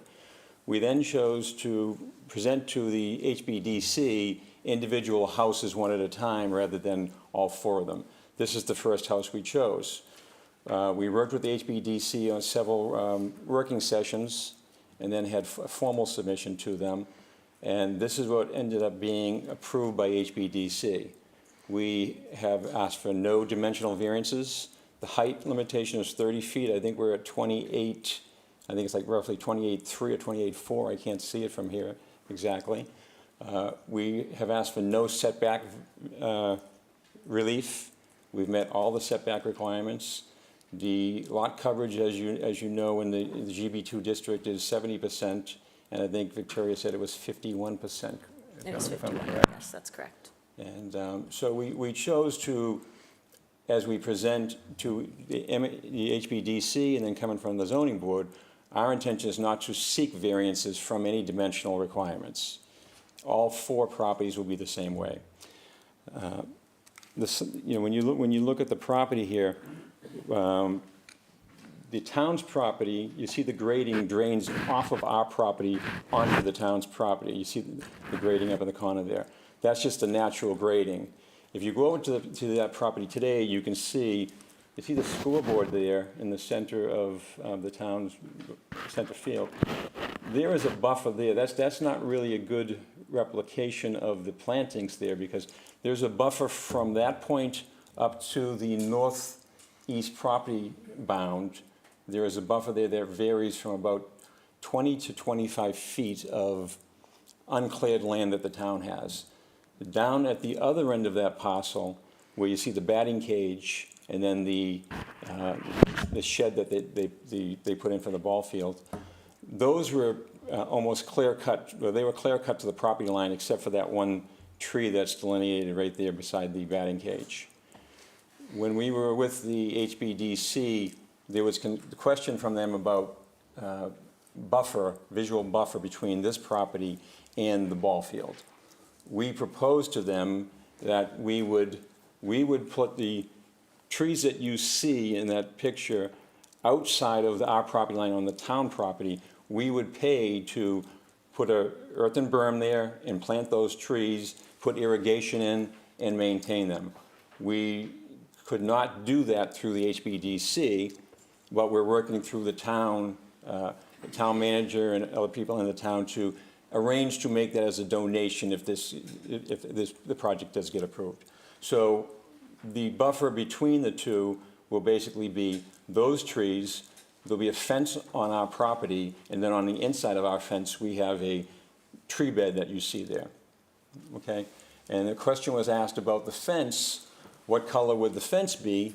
Because there's a ball field on the other side, and we said, we'll paint that fence any color you want. If you want it black, if you want it green, whatever color you want, so that you don't have any distraction, okay? So we think that our design accomplishes a lot of things. Like I said, we had to work with HBDC to satisfy a lot of issues that they had with our designs. We shrunk the buildings down to a point that I believe this house is 3,800 and I think it's 39, change in square footage, okay? The site itself, in terms of size for the proposed residential home, is adequate and suitable for that portion of Depot Road, which has residential homes directly across the entrance to the property. There will be negligible impact on traffic flow and safety, as there are only 4 homes in the subdivision, and there's clear view coming in and out of the subdivision, as none of the houses are at the street entrance. The visual character of the proposed house blends well with the neighborhood.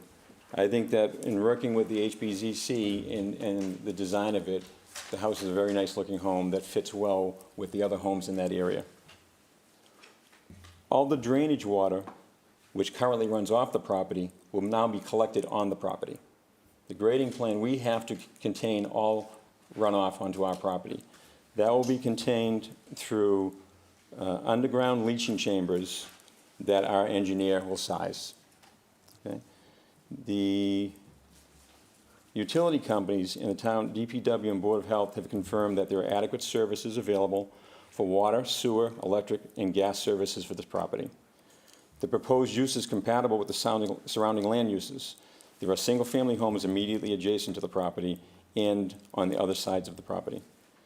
There are no conservation areas, wetlands, or bodies of water on the property or adjacent to the property. Thus, the project will have no impact to the natural environment. The house will clearly not be visible, will not be clearly visible from Main Street. The proposal that we have on the front portion, separate from this, even with what we propose for that going in, you will not be able to see these directly from Main Street. So the views from Main Street will not show a new subdivision of 4 homes.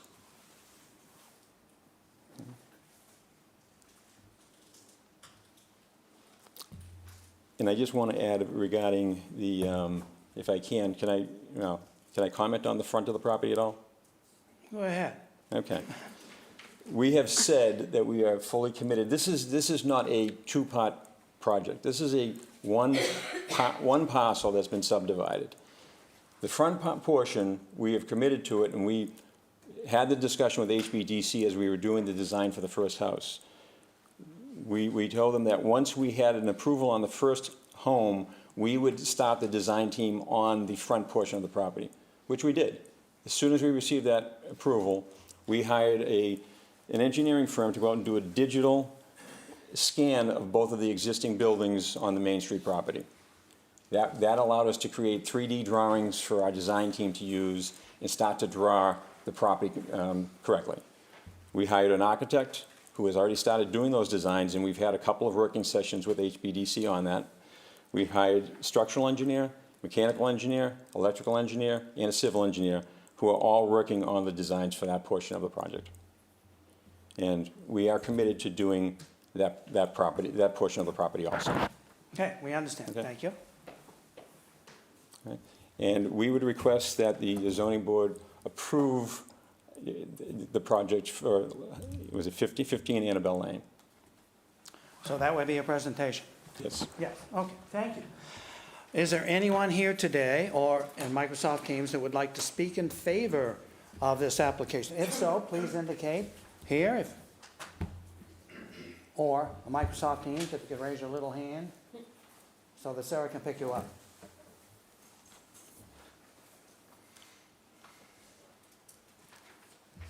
I see no one that wishes to speak in favor. Okay. So I will read the correspondence.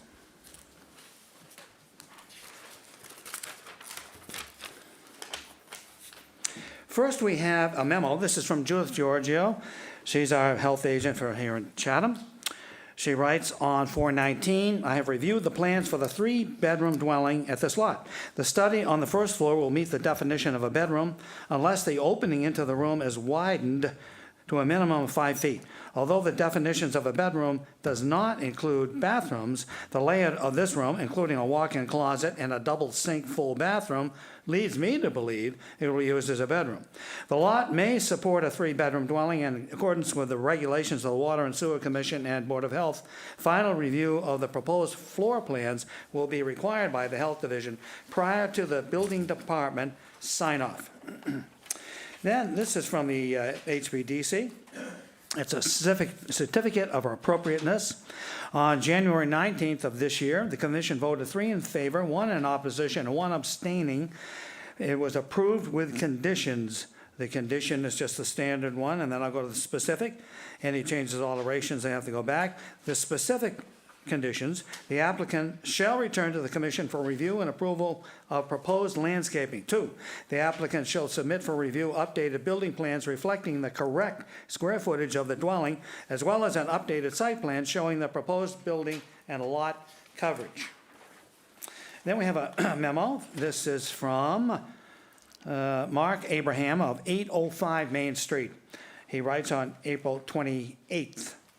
I've recently been informed that I wasn't a butter to this property that is looking to be developed, and I have seen the plans. I have no objection for the further development of this property, and from the information I have received about the renovation plan for the theater.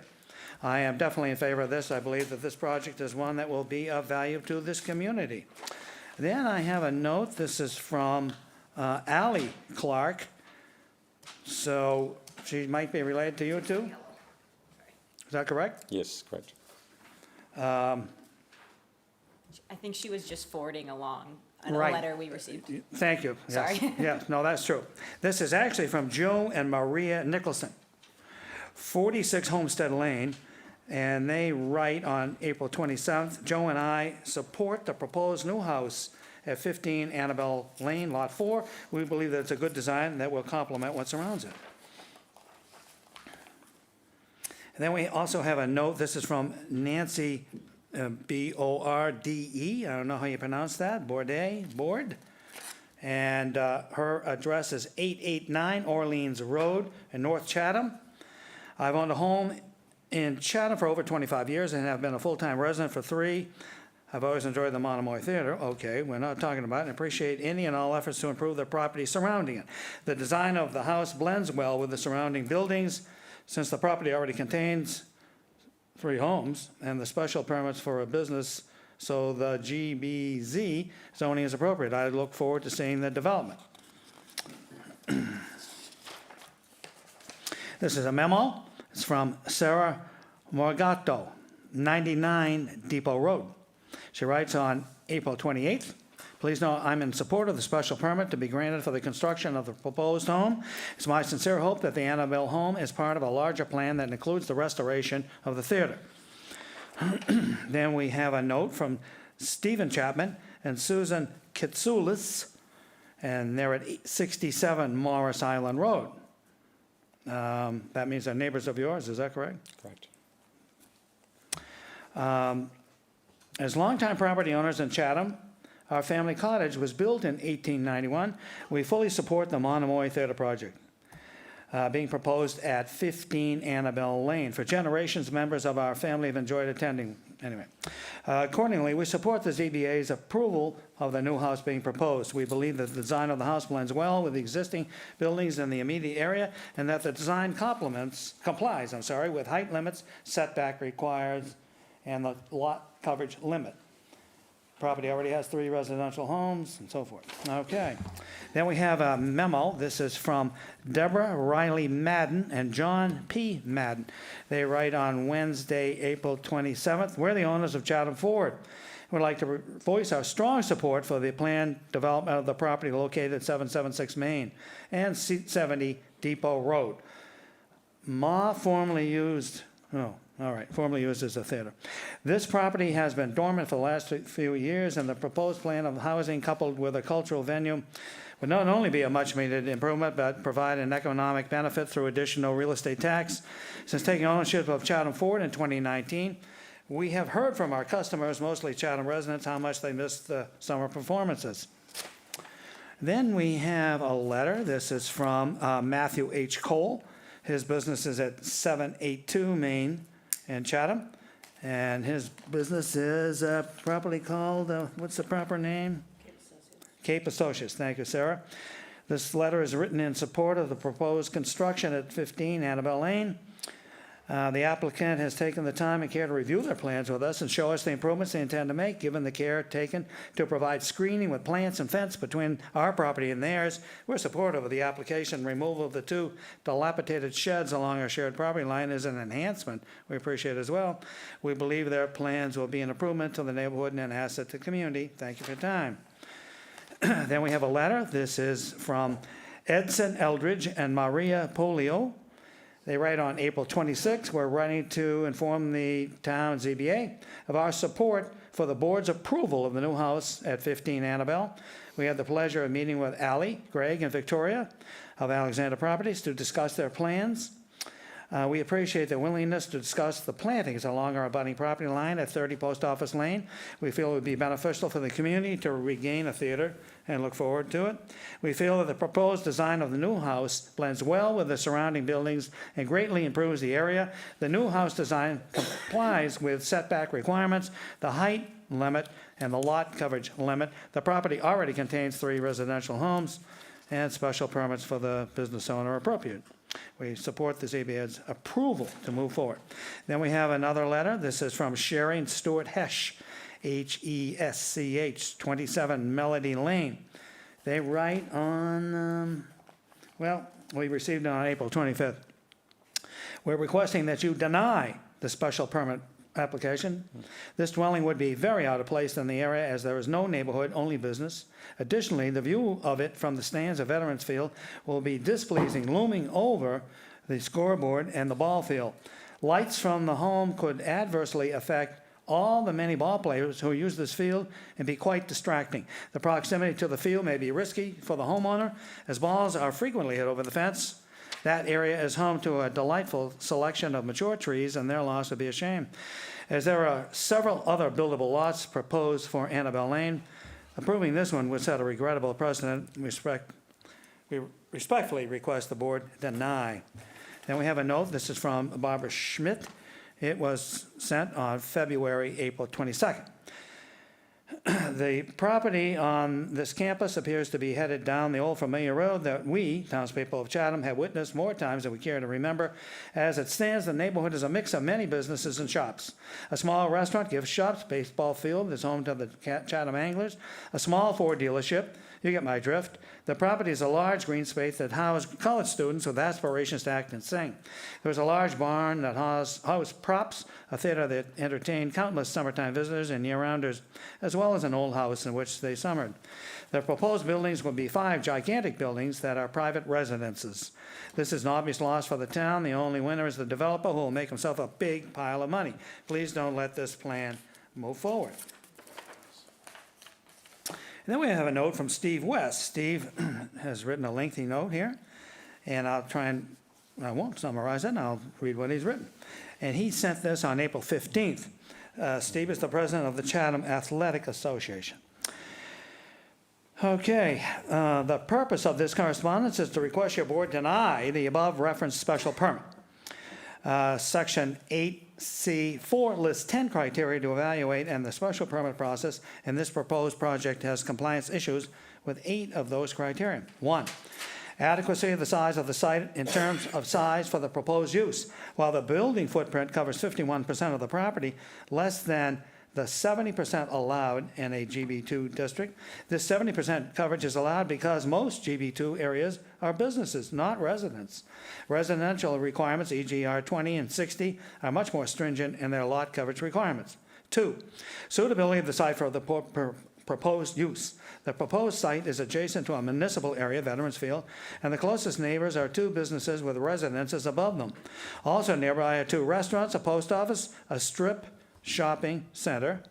I don't know if that sounds right. A strip shopping center. All of these locations are closer to the proposed residence than any single-family residence. Impact on traffic flow and safety. The proximity of the proposed residence to Veterans Field has potential safety issues. Batted balls, especially in batting practice, periodically land in the area where the home would be located. Impact of neighborhood visual character. Accompanying this correspondence is a photo showing a gorgeous summer sunset as viewed from the area behind home plate at Veterans Field. The proposed house, along with the planned removal of trees for it and subsequent houses, will dramatically alter the view. 5, adequacy of method of sewage disposal, source of water and drainage. The proposed resident design, 3 stories, including the walkout basement facing Veterans Field, shows the significant slope of the property. The western elevation is significantly higher than the eastern, that would be Veterans Field, side elevation, covering a 50% plus of this property with impervious surface will exacerbate an already problematical water drainage issue onto Veterans Field. Noise and litter. The noise level generated by the nearby batting cage, which is less than 20 feet from the property backyard, will be significant for most afternoons in June and July. Compatibility of the proposed use with surrounding land uses. This is a GB2 district, abutted by a municipal park district. There are no nearby single-family homes. Constructing this home and others in this area would likely end first night in July 4th fireworks at Veterans Field, as evidenced in accompanying fireworks setback photo. 8, impact on the natural environment. An iconic Chatham sunset view will be lost if this home and the subsequent homes are completed. The tree canopy currently beyond the left field fence will be significantly reduced, negatively impacting the appearance of Veterans Field. Bottom line, given the above identified issues and concerns, I do not think this proposed home meets the requirements to receive a special permit. I hope your board agrees. Okay, then we have a letter dated April 22nd. This is from Michael Galen, Geylin, and address would be 783 Old Queen Anne Road. I'm concerned about the proposed residential construction on Annabelle Lane in downtown Chatham because it's a residential structure being built in a business district. This area is part of the town's main business district. I realize there are other residences scattered along Main Street in the area and do not want or believe it is a good thing for the number of residences to increase. In addition, since it's an area zoned for business, the structures will be allowed to cover up to 70% of their lots, far more than residences in non-business zones, and far more than should be allowed. In addition, and for full transparency, I am the general manager of the Chatham Anglers, which plays and practices on Veterans Field adjacent to the property. I envision potential conflict between homeowners and those organizations of people using the field, especially at night when the lights shine bright. Building residences at this location invites future issues, and not just with the anglers. I remember issues between the Butters and the Labyrinth and Chase Park, for example, but with all groups which use the field. I do not believe large homes as proposed for this site fit the concept of a downtown business district. I do not think they are good for a business district. Thus oppose any action by the ZBA to allow it. Specifically, please deny special permit request 22-025 for Annabelle Lane. Thank you for your time and consideration. Then we have an email. This is from Jim Holmes, who is at 758 Main Street. Writes, on April 25th, I'm writing into support of the ZBA approval of the new house proposed at 5015 Annabelle Lane. The house design seems to fit with the surrounding area and buildings. In addition, the height, setbacks, and lot size all appear to be in compliance. I feel it's a legitimate and proper use of the property. Then we have a note from Donald Grindwald, 726 Main Street, and he writes, well, it was received on April 25th. We support the ZBA's approval. 1, the house design blends well with the surrounding buildings. 2, the proposed design complies with the height limit, setback requirements, and lot coverage limit. 3, the property already contains 3 residential homes, and the special permits for the business zone is appropriate. And that is the extent of the correspondence. I will now ask that if there's anybody in the audience here on Microsoft Teams that wishes to speak against this proposal or has a very specific question. Mr. Litchfield.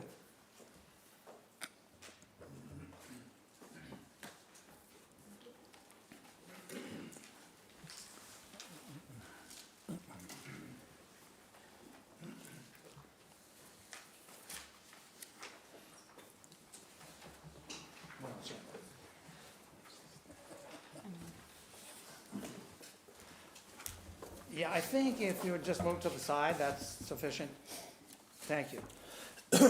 Good afternoon, Mr. Chairman. Bill Litchfield, represent the Chatham Athletic Association, which is not technically in a butter, but is rather obviously a party in interest. The chair just read a letter from Steve West, but I want to amplify some of his points and add a couple of additional ones. 2 weeks ago, we all talked about construction of another large residence in the GP2 zone. And the circumstances here are certainly different in one regard, that of continuity of the downtown business district. This matter is different in that aspect, but there are nevertheless, I think, a series of compelling and important reasons why the petition ought not be approved. As you know, this is an appeal under Section 8 of the bylaw, which gives you a series of criteria to determine whether you're going to grant what is inherently discretionary relief. It states as the starting point, the overarching requirement, the special permits may, not shall, may be granted only when it is found that the use involved will not be detrimental to the established character of the neighborhood, and when you find that it's in harmony with the general purpose and intent of the bylaw. Based on the facts and the criteria, I don't think you can, nor should you make that finding.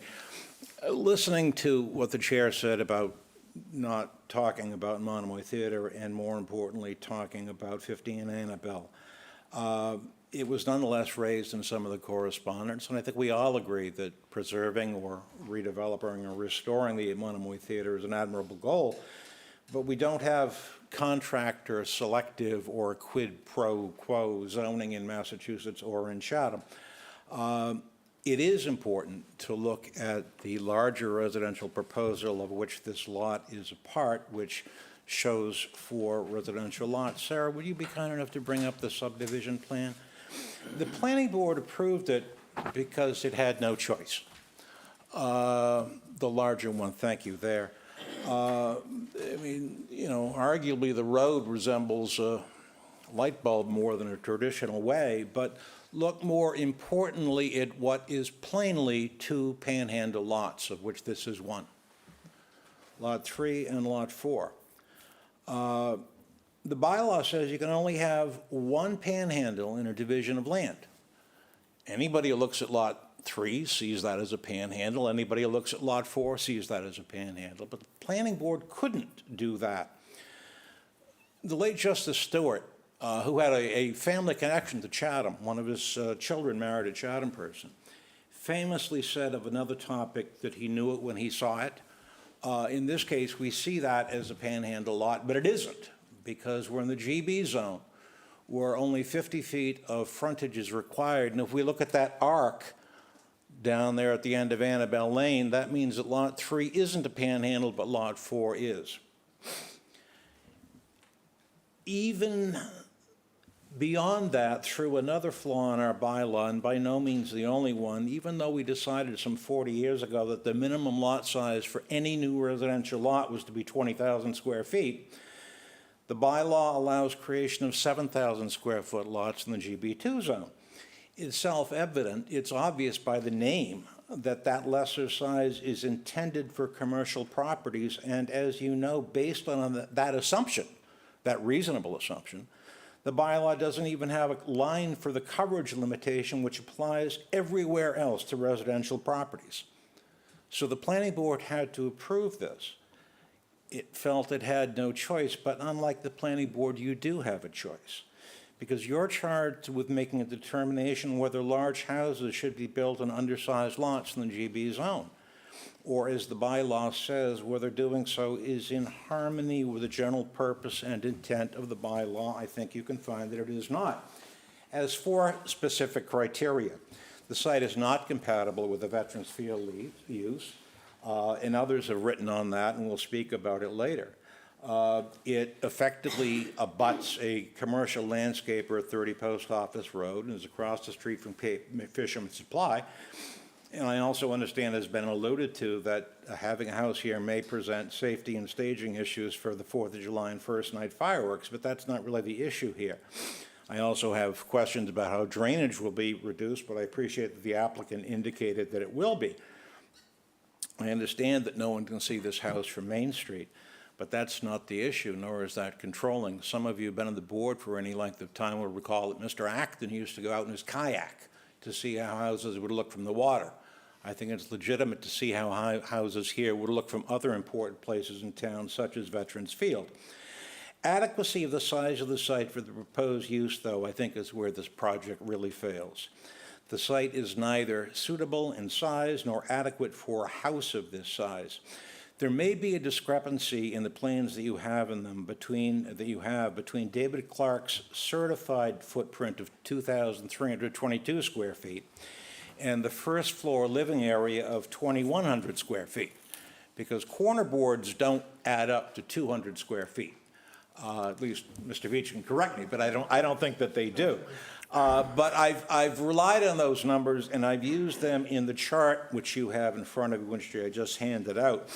I'd like to make a couple of points about that. First, unlike some GB areas, many of the properties in this area are at least partially residential. But all of those residences are much smaller than this proposed house. All of them are below the 15% coverage limit, which would otherwise apply here, and I really think ought to apply here. If we look at that chart in a little bit more detail, 22 Post Office Road is a residence on a 6,200 square foot lot. It's got a footprint of 900 square feet. 30 Post Office Road used to be Ray Peltier's building, is a mixed use, and now is a commercial landscaper. It is a 22,000 square foot lot, much larger. It does have a residential component, but the coverage is only 11.5%, even though it is much, much larger of a lot. It has a living area of 1,025 square feet. 67 Depot is Cape Fisherman's Supply. That's the only purely commercial immediately abutting property on the depot side. It has a very large footprint, 2,716 square feet, coverage of 27.2%, no living area, but again, it is sheerly commercial. There's one property that nobody really talks about, that's the existing property at 70 Depot. That's the house which is proposed to be torn down. It's a perfectly residential lot. It's been owned by the former owners, the Steindler family and the Baker family before them for many years. That's a 16,000 square foot lot. It has on it a typical of that neighborhood small footprint, a house with 572 square feet, 3.5% of coverage. Gross floor area and living area very small. But instead of doing a Chapter 6 change of a non-conforming house and building one larger residential house, we're not doing that. Instead, we're proposing to build a 15 Annabelle on a lot with less than 14,000 square feet, a footprint of 2,322 square feet, or 16.6%, where 15% is the maximum allowed. In many cases, it's only 10%, but where 15% is the maximum allowed for any new residential lot in this town. This is a new residential lot. Gross floor area, 5,322 square feet. That wasn't on the plans anywhere. I had to calculate it, and I believe that number to be correct. If you look at the living area in the basement and the garage, those numbers impacted as well. So the living area of this house is 4,446 square feet, 4 times the size of the living area of any of the abutting residences. 75 Depot across the street is a residence, 13,000 square foot lot, approximately the same size as this. A footprint of 1,002 square feet as opposed to 2,300, coverage of 7.4%. Gross floor area, and that is, by the way, a 3-story residential that's got apartments downstairs. Even counting that, gross floor area is 2,500 square feet, less than half of the gross floor area or living area of this structure. 81 Depot, Shirley residence, 745 square foot footprint, 6.9%. Living area, gross floor area as indicated there. And finally, larger structures, there are some. 99 Depot, Oyster Heights condo. Now those buildings are on a 4-acre site. The only structure in the area which exceeds the footprint of this house is the old Nickerson Lumber Company, which for years was Polhemus, 3,900 square feet. But even its gross floor area is less than this house because it is a 1-story structure. The combined coverage of the 7 buildings at Oyster Heights is only 11% of the lot, yet here we're talking about 16.6%. I think we all understand what is going on here, but beyond that, you have to consider that there are 4 houses to be built in this subdivision. 15% should be the maximum for any lot. What is proposed here is too large, it's incompatible with surrounding properties, and it's on a site not suitable for the proposed use. It is not in harmony with the purpose and intent of the bylaw, and it will be detrimental to the established character of the neighborhood. Moreover, on the second sheet that I gave you, please look down on the right-hand side. Please look at the note on that plan. It says option B, proposed if lots 2 through 5 receive 3,800 to 3,900 square foot homes. I don't know what option A was. That may have been the 6-lot subdivision. And I don't know, but I hope this is the better alternative. I also hope there is an option C, which is an acceptable alternative. That note implies to me that this is, in essence, a trial balloon. Is that not clear, Sarah, or is it something that? It's just small. It is small, but that is clearly what it says. What it really implies is, let's see if we can get this through. That's really the only reason a note like that would be on a plan. Let's see if we can maximize development. That, to me, is a sad note to read. The proposal fails to meet either of the 2 required tests. It doesn't meet the criteria.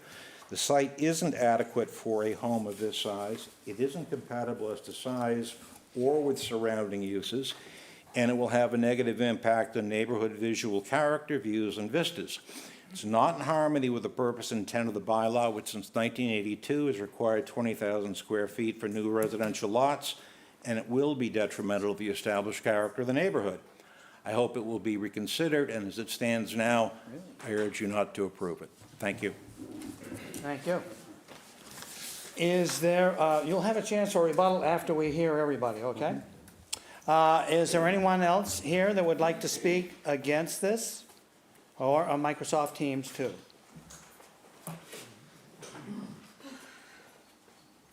sorry. Again, Janet Whittemore, and there's been great controversy about the size of these buildings on one of the boards that I am an alternate on. I know that the comparables that were used for the argument for these large houses were all businesses and the bigger businesses. And I am a neighbor to this whole neighborhood. My house overlooks, you can look right across to the ball field from my house at 727 Main Street. And the neighborhood is very modest. The houses are smaller. And I'm very concerned about the environment. And it really bothers me that these big oversized houses are being built all over Chatham with no residents in them. We have such a tiny community to take care of whatever community we have. And that really isn't being addressed. Now, if this land is taken and these big massive houses where very wealthy people will buy $4, $5, $6 million house, probably that, I believe that's what they're proposing. They're not going to be there. You know how empty these houses are all winter long. They don't shut off the water or anything. They keep the heat on. For what? I mean, we're dealing with climate change. And for those reasons, and I can't iterate more than what you said. He said it perfectly. I just agree that we need to really think deeply about this. I was surprised that the board that I served on, it was almost like people were glassed over and put a yes vote at the last minute. Anyway, so I'm just hoping that you'll consider this, and we're still not set, although they are making strides to work for the Monomoy, but that's theater, but that's still not, that's still not cut in stone. So this board may be the only one to stop this. Thank you. Thank you. Is there anyone else here or in Microsoft Teams who would like to speak? There's a gentleman. Yes, sir. Good afternoon. My name is John Schiffner. I'm the former manager of the Chatham A's, and I would just like to speak a little bit on some of the things that I saw when I saw this proposal, baseball-wise and safety-wise. I coached the Chatham A's for 34 seasons, 25 as the head guy, and I think I have a pretty good grasp of the game of baseball, what goes on outside and inside the fields. And one of the first things that I want to talk about is how iconic Vets Field is. People come to Vets Field just to go to Vets Field. They don't even care who's playing. They want to go, they come to Chatham, go to dinner, and go to the game. The game, doesn't matter if it's Orleans is playing Chatham or what, they're coming to that field. The field has been mentioned in numerous magazines, television shows, as the finest looking, scenic summer baseball field in the country. And as a coach, that helped me recruit these athletes. So it's that iconic. And unfortunately, to put a home in left field, it just would take away the beauty of that field, the iconic that field. Mr. West, the president of the A's, said it. It's the sunsets, the baseball, and all those things I think are very important to the town. That's very important to the team, the A's, obviously. But I think even further, there's some other things that need to be looked at a little bit. Putting a home that close, you're endangering people on that property. These guys can hit the ball over that house, and I am not exaggerating. The numbers indicate it's about 420 feet from home plate. These guys can do that. So the home will be bombarded on a regular basis. There's 22 home games, I think, 22 home games. That means that 2 baseball teams consisting of 30 hitters a night are going to be hitting balls, and there's a diagram that you have in your packet. There's going to be a lot of balls hitting that home, damaging the home and hurting family members or hurting friends who are coming to visit. it would be sad to hear that. I saw that one day in Brewster when a little girl was walking in the left field, way out in left field by their scoreboard, and was hit directly in the head by a ball in batting practice. Luckily, good knot in her head, and she was fine. But that was, that's an issue. It's an issue for a parent. It's an issue for a lot of people. Broken glass, other things. The patio. I see two problems with the patio that's supposed to be on I'm going to say, let's say the right-hand side of the picture. People could be out there. They're not supposed to be watching the entire baseball game pitch by pitch. They could be hit with a baseball sitting out there enjoying themselves. The thing that I also think about on the other side, inside the field, looks like it's in direct sight line of the umpire and the batter. If there's lights on, things are going on, there's a volleyball game, badminton game, there's activity going on, which could very seriously distract the umpire from calling a pitch properly, or getting hit himself, or a batter not seeing a ball coming in on him. Those are very rare circumstances, but it does set up some other safety issues that I think should be, it's just something that to me, it's just too close to a baseball field. And it does take away from the iconic look of that field. It's just something very, very special, and I just don't think that's going to, I just don't think it's going to look really good to have that size home that close. I thank you very much for your time. Thank you. Is there anyone else here who would like to speak? Mr. Farber.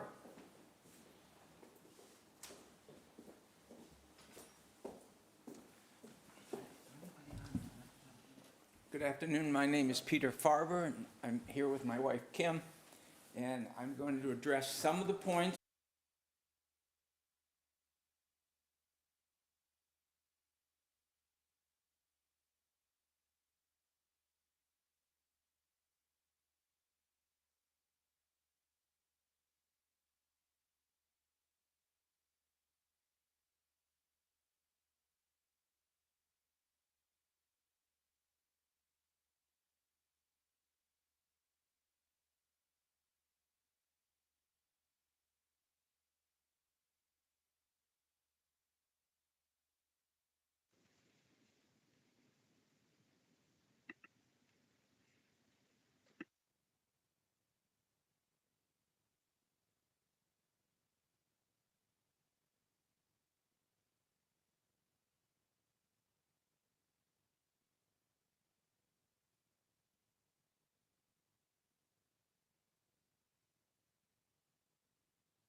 Okay, we're back live.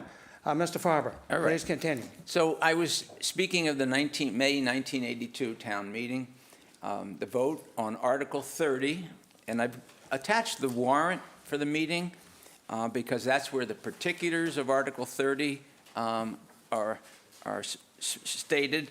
And then the last two pages are the meeting itself on May 10th, and the vote was on Article 30 was 383 to 61, but it just says voted as printed in the warrant. So you need to look at the warrant first. But what it did was it eliminated all R10 districts in the town, residential districts, leaving only one option for people who wanted to create and build on a new lot in Chatham. That lot had to contain a minimum of 20,000 square feet. And of course, we all know it's never changed since then. At least it never went down. It's only increased since then. The other thing you'll notice is that the minimum frontage on a residential lot was 100 feet. And I heard Mr. Litchfield testify earlier that these two lots, 3 and 4, each have well under 100 feet. So to approve this proposal, you literally are going to undo what this town did, 86% of the voters at the meeting did on May 10th, 1982. And that would be a shame. It's not worth it. That's what we've gotten used to.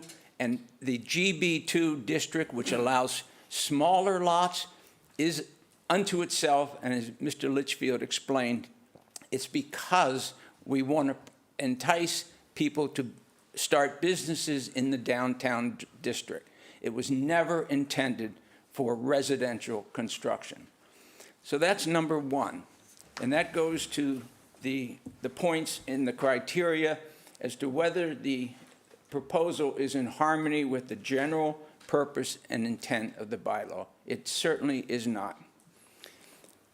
The other part of my handout are two color photos. The first is taken by my wife, is from the second, where the second base would be, just inside the infield. And of course, looking directly, I guess it would be northwest, or certainly north, and showing a couple things that appear on the applicant's site plan. It's hard to see, but you do see the outfield fence. You see parts of the batting cage, which appear on the plan prepared by Clark Engineering. And you see, of course, the scoreboard.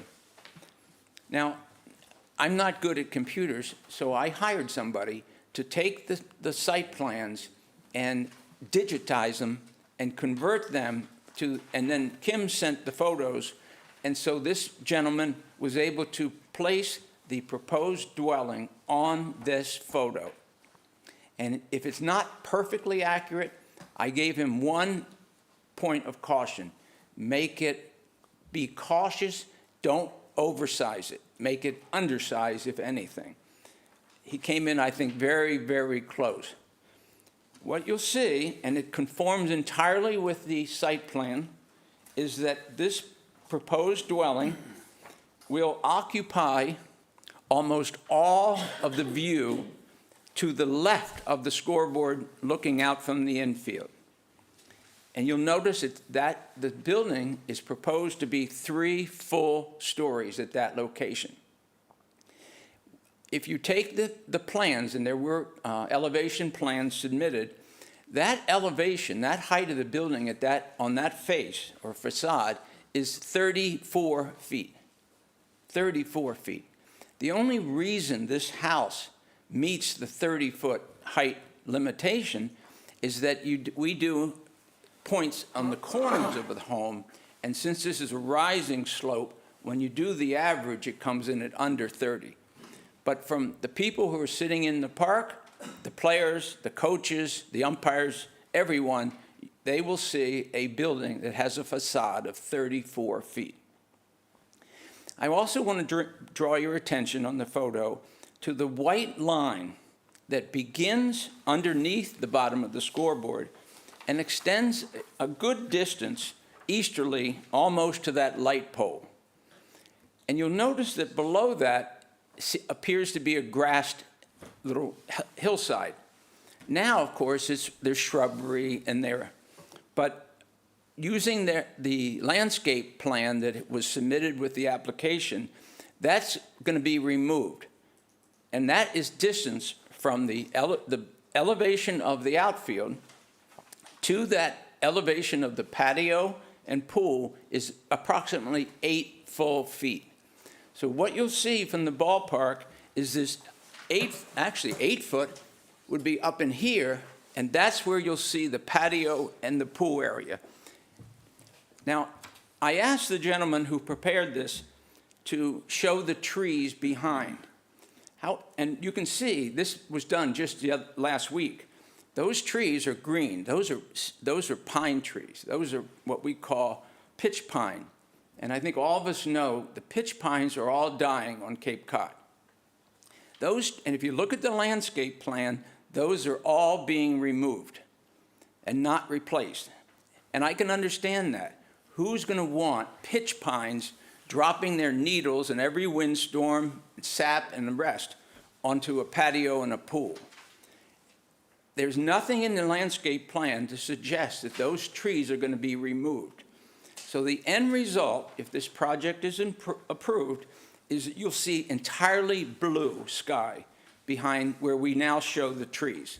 In other words, you'll have this elevated patio, good-sized patio, as you can see from the site plan, and pool directly in front of every part of Veterans Field. Now, what might happen? We all know what happens on a patio with a pool. There's people out there, they're swimming, having all sorts of fun and noisy. In the evening, there could be cocktails, there can be weddings, there can be bachelor parties, there can be any number of things at that location.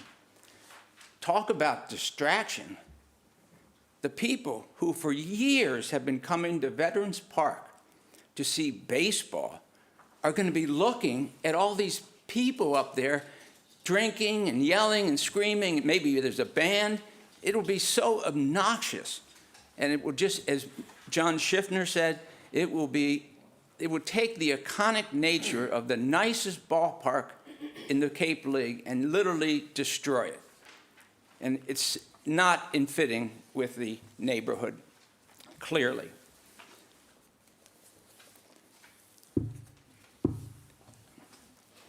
I want to address one other thing. When there's a special permit applied for, there's a very different standard of proof than if it's granted versus when it's denied. The case law says that to grant a special permit, there have to be findings by the board on all of the criteria, or generally, because sometimes some don't apply, but there must be positive findings on each and every criteria. But if there's a denial, the rule is not that way. And the leading case, which has been cited 228 times since 2001, actually came out of Chatham. It was Davis versus the Zoning Board of Appeals of Chatham. And I'm just going to read you one part of that because your board denied the special permit application. It had to do with the old Coast Guard pier down in Stage Harbor. The decision was not a model of clarity. It wasn't all these particular findings, but it was a denial.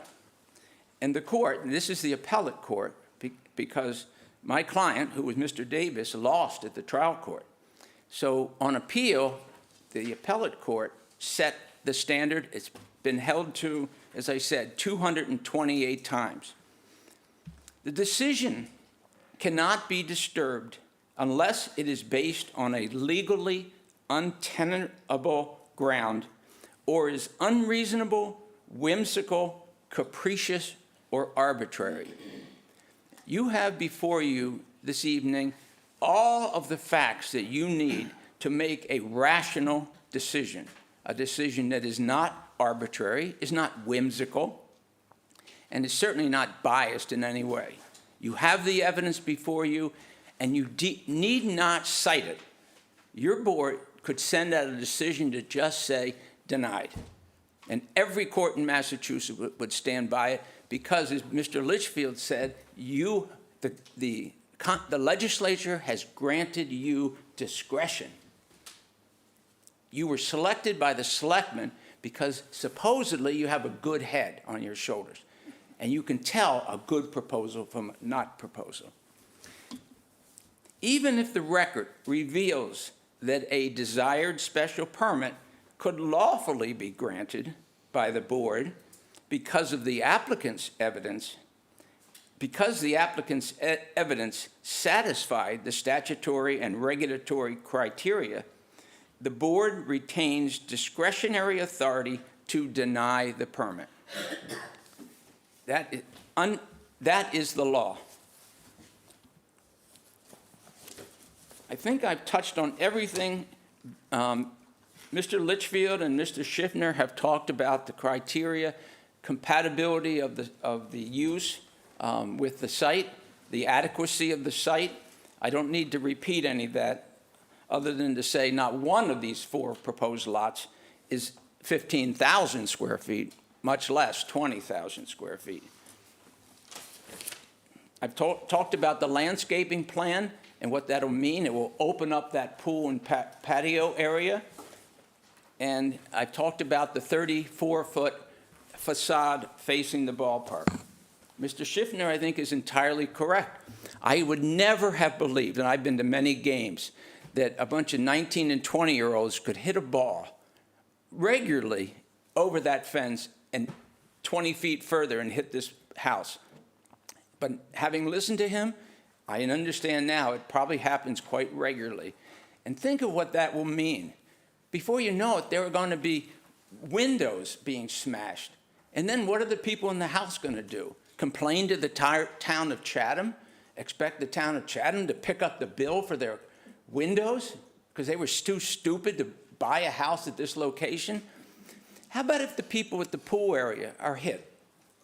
What are we doing? Why would we create this situation? It's just stupid. The other thing is, I don't see the pool and patio area. I think that might be worse than the house, because I am concerned that there'll be parties out there that will, the people in the stands will go, what the hell is this? Disney World or something? We have a wonderful ballpark. We have Schiffner, 25 years, managed that team. We had 4 championships during that time. This is where people come. And when they come, as he said, they go out for dinner, they do this, that, and the other thing. Why would we want to risk something that we've built over 25 plus years? So I ask you for all these reasons to deny this application. And I'm going to ask one other thing. I know it's the board's regular practice, or I believe it is, to allow the applicant to withdraw without prejudice if there's a straw vote taken. In this case, where I think the applicant has pretty much admitted this is only one, this is the first of 4. There are going to be 4 more applications. And no matter, the lots may not be as centrally located as this one, but we all know they're going to be large proposed houses. And the more there are, the more it's going to affect the view from the field. So I would suggest to the board that you take a vote and deny it and leave it at that. That would mean 2 years for the applicant to come back, fine. But I don't want them to come back now, oh, we'll lower the roof by 6 inches. Oh, we'll put some trees in. We'll waste everybody's time. That's like painting, what is the old saying? Putting lipstick on a pig. This thing cannot be approved, and it's best to tell the applicant that tonight. Thank you. Thank you. Okay, I think everyone that's here that wanted to speak has done so. So Sarah, who do we have on Microsoft Teams that would like to speak?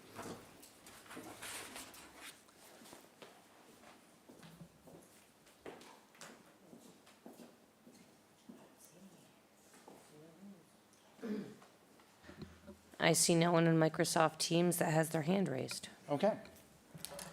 All right, then we'll go to questions from the board. I'm sorry. Before we do that, would you like a rebuttal now? Yes. Yes, okay, please. The floor is yours. Okay. Well, we heard a lot of information there. Too bad none of it's based on any factual documentation. We went through a lot of meetings at the planning board and the HBDC. I don't remember seeing Mr. Litfield, Mr. Barber, or the other gentleman here at any of those meetings. Simple facts that they were misstating. There's one set of dimensions on one set of plans from the architect, but on David Clark's engineering plans, there's a different set of dimensions. Well, if they have the experience that they claim to have to be up here and argue about this, why don't they understand that on Clark Engineering's plans, you have to put the porches, which are not livable space, on the architect's drawings. But they want to make jokes about, well, it's not just the corner boards. I find this, very, upsetting, because we've put a lot of work in this over 3 years. And for someone to come up here and say, it's a waste of our time. So he's saying that all the time that the planning board and the HBDC has put in on making sure that they don't approve a product that doesn't meet their guidelines is a waste of time. Just as I'm sure he would say, if you vote tonight to approve this, he's going to say it's a waste of time. He quotes a case, and I have the case right here because I pulled it up when he said it. And I will tell you, it doesn't say what he's saying. it's very interesting when you read a case. As a lawyer, you can read it and you can interpret it this way. You can interpret it to sway it to your argument. That's what you do as a lawyer. You sway the case decision to point out the points that are for your benefit, okay? So that shouldn't have been, I don't think that should have been allowed because it's not documented to say, okay, here's exactly what this case says. Okay, the issue with the support and the, against votes by the abutters, none of the people who issued a letter against us are abutters. Not one of them. They're all related to the baseball team. They're all supporters of the baseball team. Every abutter around our property we went to, we offered to meet with them personally. We showed them the plans. There was no surprises, no hidden agenda. We told them exactly what we're doing. They all have written letters to you in support of what we're asking to do. There's an issue here. We reached out to the head of the A's organization at the request of the town. And I said, why? They're not an abutter. The town owns the land. They either rent it from you or they don't rent it from you, but they're supposed to be ambassadors of the town of Chatham. The conversation I had with the gentleman, and there were 3 of us in the room at the same time, was that his concern was that his boys are down at the batting cage, which is immediately on top of our property, because the town clear-cut their property at that location. He's concerned that they use foul language. And if we have a family living in the property right there, that would be, it wouldn't be good. There'd be a problem. Someone's going to get into an argument because they're using foul language. Or, even further, he said that there's no restroom facilities down there at that batting cage area. And I think you can infer what the issue is at that point. I think the town should look into what's going on there. But the truth of the matter is that that's not an issue that we should have to deal with. The Chatham Anglers organization needs to manage their players. If they're going to be in town representing the town of Chatham, I don't think anyone in this room wants that to be who represents them. Talk about home runs. Yes, we looked it up because we had this conversation with the HBDC. One of the gentlemen on the board brought that up. We pointed out to them that the longest home run in college baseball, you'd have to have that gentleman there to hit this house. These houses, first of all, from the fence to the town's property line is a minimum of 30 feet. And it grows as you go up to center field. Then on top of it, our buildings are a minimum of 20 feet back from that. So the reality is that no one is ever going to hit one of those houses. And that's the closest house. The other house in left field is further back. You haven't seen that here on this because we haven't presented that house yet. Okay? You have this picture right here is so misleading. So misleading. You're not going to see any of that. First of all, our plan, if you can pull it up, Sarah, shows a 6-foot fence along the entire back of the property, plus trees. So you don't see any of that. They have this, and they've conveniently taken out all the trees that are on the town's property, which we can't touch. We have no intention on taking them down. You have a 25-foot buffer from this point here all the way over to this scoreboard. But they don't tell you that. Instead, they come up with, we have engineering documents. This is something that someone did on a computer. No one has confirmed anything here. This is very misleading. This is actual. This is an engineer. This is an architect. This is a design team who have done their job to conform to the guidelines and the bylaws. Okay? So we're putting a 6-foot fence up around the property. I would tell you this. When I go to the Chatham A's games, and I'm sitting beside the stands on the first base line. I don't think that fence is any taller than 6 feet. Foul ball comes over there, comes by pretty quickly if it wants to, right? So they're concerned about somebody getting hit with a home run ball that has to go 450 feet through some trees, but they're not as concerned about, what about the people sitting out in right field on the home run field out there? A home run gets hit there, they could get hit too, couldn't they? So I think they're really trying to play the, the sky's falling, the sky's falling. You can't do this because. But the reality of it is the town went in there and wanted to put a batting cage against the back of the property. So they clear cut the property right to the property line. They actually cleared it a foot or so onto our property. As you move out to center field, the trees are there, are still there, because it's a sloped piece of property you couldn't do anything with. If they could have put something out there, they would have, but they didn't. So you have that protection. On this piece of property here, we've proposed to not only put up our fence, but put trees on the town side of the property to restore what somebody removed, probably without permission, I'm assuming. Okay. Let's see.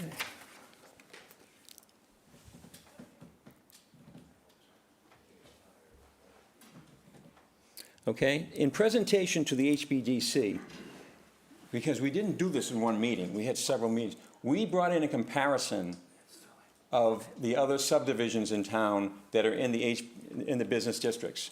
We showed them that the building coverage on those lots was higher than what we proposed here.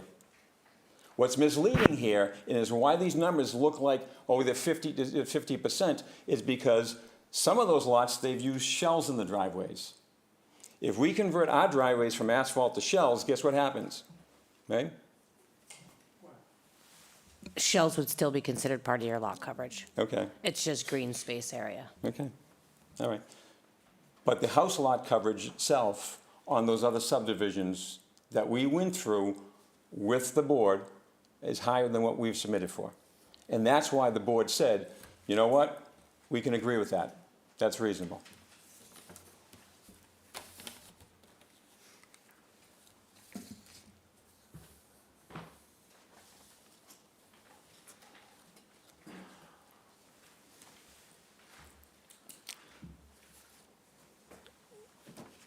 I don't know where it says in any law here in Massachusetts that a scenic view of someone else's property, you have a right to require them to keep their property in the condition that they want it to be in, so that they can see the sun through your trees, but yet they can remove their own trees. You know, the town has a piece of property north of this lot, which is contiguous with the ball field. The town can do whatever they want there. They right now have probably, it varies from like a 25 to 45 foot buffer of trees within their lot to our property. But we know that someday they may come along and decide to put something there, and they may clear that. That's why we're putting a fence and trees on our property as a screen and buffer. We didn't craft the bylaws, but our design team, who are local architect, local engineer, were the ones that helped us put it together to conform to what was acceptable. We're not asking you to give us variances on it. We're asking for the special permit. The single residence homes are allowed by special permit in this zone. There's a precedent of other areas, Hydrangea Lane, Isaac Hardy Lane, there's a few others that they were approved because they were deemed acceptable. We took the time to go through the other boards to get something that was acceptable. This wasn't rushed. No one was forced to push through, as Mr. Litchfield, stated. So we ask you to please consider to grant special permit. Thank you. Thank you. Okay, questions from the board. Let's start with Buck. I would like to ask Mr. Litchfield a question if he would approach the podium, please.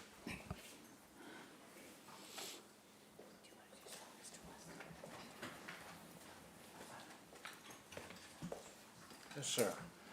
I know you were listening very well. Attorney Farber mentioned that all we have to do is say denied. We don't have to give any explanation. We don't have to ramble on. So getting to the bottom line, you agree with that? I think it is traditional that when this board, on the occasions when it does deny a request for a special permit, it states the reasons for it. And I think in this case, you could, it's up to you if you go in that direction, but I think you could find that the proposal is not consistent with the purpose and intent of the bylaw and not in harmony with the purpose of the bylaw. You could also speak to the several criteria which are listed. Mr. Farber's reference to the Davis case is correct, and it supports the discretionary authority of the board. But I think that it is prudent and also your normal practice, and Sarah, the chair, can correct me, but you ordinarily do state the reasons for your decisions, affirmative or negative. Thank you. Those were the words I was looking for. Bill? I have no questions. Megan? I have no questions. Paul? I have no questions. Dave? I have no questions. Randy? I have no questions. Dave H. Nor do I have questions. Okay, I must say, to Steve West, I think you're out there in Microsoft Teams. When you got back in, when we were doing those folks on Microsoft Teams, we did not see you at all. And we did read your letter, so that's why I'm not recognizing you. I can't go back and start this over again. So I hope you understand, Mr. West. Okay. I'll move to close the hearing and move into deliberations. Dave each seconds. Buck votes yes. Paul votes yes. Dave Thompson votes yes. Dave each votes yes. And I vote yes. All right, deliberations. Bill? Yeah, this is another issue to me of what's an appropriate use on a property. And I know, despite the fact that the current zoning law allows this residential subdivision and residential uses in a GB2 zone, it doesn't make it appropriate, it doesn't make it correct, and it really doesn't make it right. If you want to change a use on a piece of property as significant as this, that has been designated for commercial use, in my mind, you should go through that comprehensively, either through the long-range planning process or through comprehensive zoning to make that change. And, and on top of this, I mean, from the testimony I've heard, I don't think that this proposal is appropriate, and it is not consistent with the bylaw, and if I were voting, I would vote no. Megan? A few of my comments were in line with what Bill said, so I will skip those.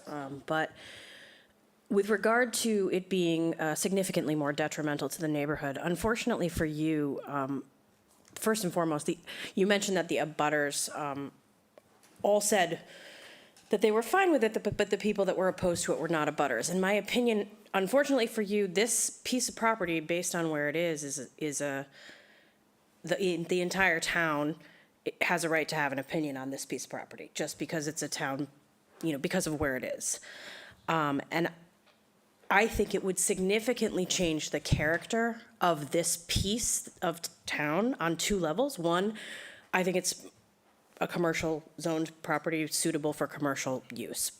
On top of that, you're proposing massive houses on very small lots immediately across from Cape Fisherman's Supply, the fire department, and the elementary school. All of which are places that year-round people in this town drive by or utilize every day. This is a year-round neighborhood of use of life where you want to essentially insert massive houses that won't be used year-round. I just don't see that it fits.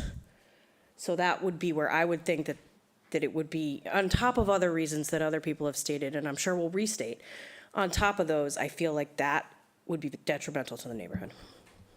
Paul? When I did take the time over the past few days to listen to the planning board deliberations on the subdivision, and what I heard repeatedly was we're obligated under the existing regulations to approve this plan, but this is not what should be done with this land, and they kept being told by members of the board, that really is up to the zoning board. And it's the zoning board that has to deal with the question of whether this is an appropriate location for a special permit. So that's where we're at right now. I looked at Section 8 of the ordinance and paragraph C4, because it starts with the concept that special permits may be granted when it has been found that the use involved will not be detrimental to the established or future character of the neighborhood and the town, and when it has been found that the use involved will be in harmony with the general purpose and intent of the bylaw. And when I look at this housing development located in proximity to Veterans Field, and consider the importance of Veterans Field to the town, and not only financially, but from a character viewpoint, it seems to me you have to look very, very closely at the question of whether you're going to grant a special permit. And when you then look at the question of whether the suitability of the site is correct, and whether there is an impact on neighborhood visual character and views and vistas, which I think is affecting all of the town, I think you end up with the fact that this proposal does not satisfy the obligation that we have under the ordinance. Dave Thompson?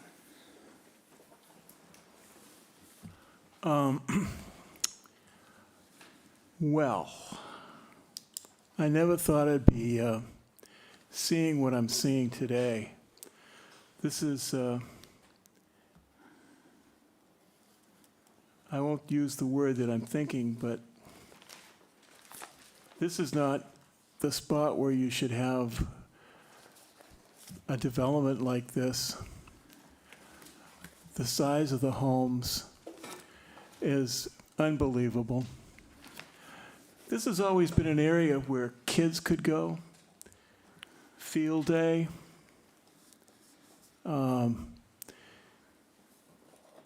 Just thinking back when I was a kid here, going to the baseball games on my bike.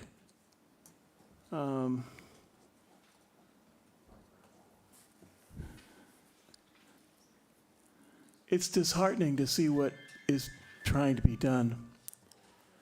It's just not the place. It's not part of the neighborhood. Something like this is constructed, it's going to ruin the neighborhood. 5 houses. When you've got Cape Fisherman's Supply, you've got a cemetery, that's okay. Housing for the elderly, the fire station, a school, the drop-in center, Monomoy Community Services. There's another kids' baseball field down there. This is town-oriented. What's being proposed is not town-oriented. I'm voting no, period. I'm voting no. We don't deserve this. Randy? Thank you. So I can't say it better than any of my colleagues, but I will say that in defense of the applicants, I think that they came in here thinking that just because the other boards had passed muster with you, that this would be the same way or that it wouldn't be that difficult. But in my mind, even if the defense here didn't hit a home run, I would have still been exactly as opposed to it. So I don't want you to think that necessarily people that came in opposition would have changed anything.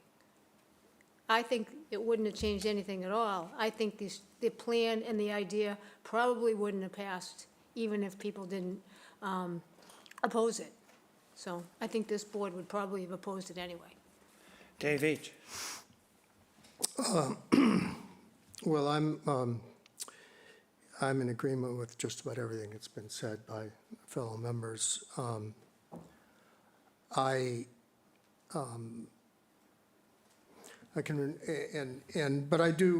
feel badly in a way, in that the applicants did do a lot of work and appeared before other boards before they came here. I can remember thinking back at the time when, and when they purchased this property and seeing, articles about some things they were proposing, talking about in the Chronicle, and thinking, well, seems like much of this is predicated on, or knowing that this board is the one that needs to weigh in on granting of special permit for residential use in a business zone. And so here we are, finally, in that, sitting there. And I lived for a number of years at 730 Main Street, which is as close to the ball field as is almost, or not much. And I can tell you from that experience, from that lived experience, that when there's a baseball game, it's a different, the lights come on, it's a very different setting than it is when the lights are off, there's nothing going on. And the problem that I have had with it's the idea of and I know, and I've also lived in the middle of downtown Chatham, right across the street from the Chatham Square. I've lived and so I've lived some of the experience of being in a residence in a business zone. And I can tell you that there are certain incompatibilities of uses between commercial use, public use, like the Veterans Field, and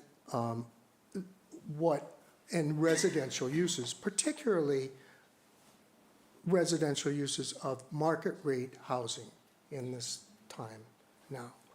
And so I think that the grant, for all the reasons that Paul stated so well, I cannot support this. And it comes down to the fact that this is not the place for market rate residential homes. I just can't see that. I don't think that's it's not in keeping with the established or future character of the neighborhood. It's not, it meets very few of the criteria, and I can elaborate the ones that I don't think it meets. It doesn't meet the suitability of the site for the proposed use is not appropriate. The adequacy of the size of the site in terms of size of proposed use. Well, Mr. Clark mentioned that some of the other subdivisions have taken place in business zones. And I did look at Hydrangea Lane partially because, and I voted for those, although by the time we got down to it, there were 3 houses. I can't remember where they started, somewhere like 6.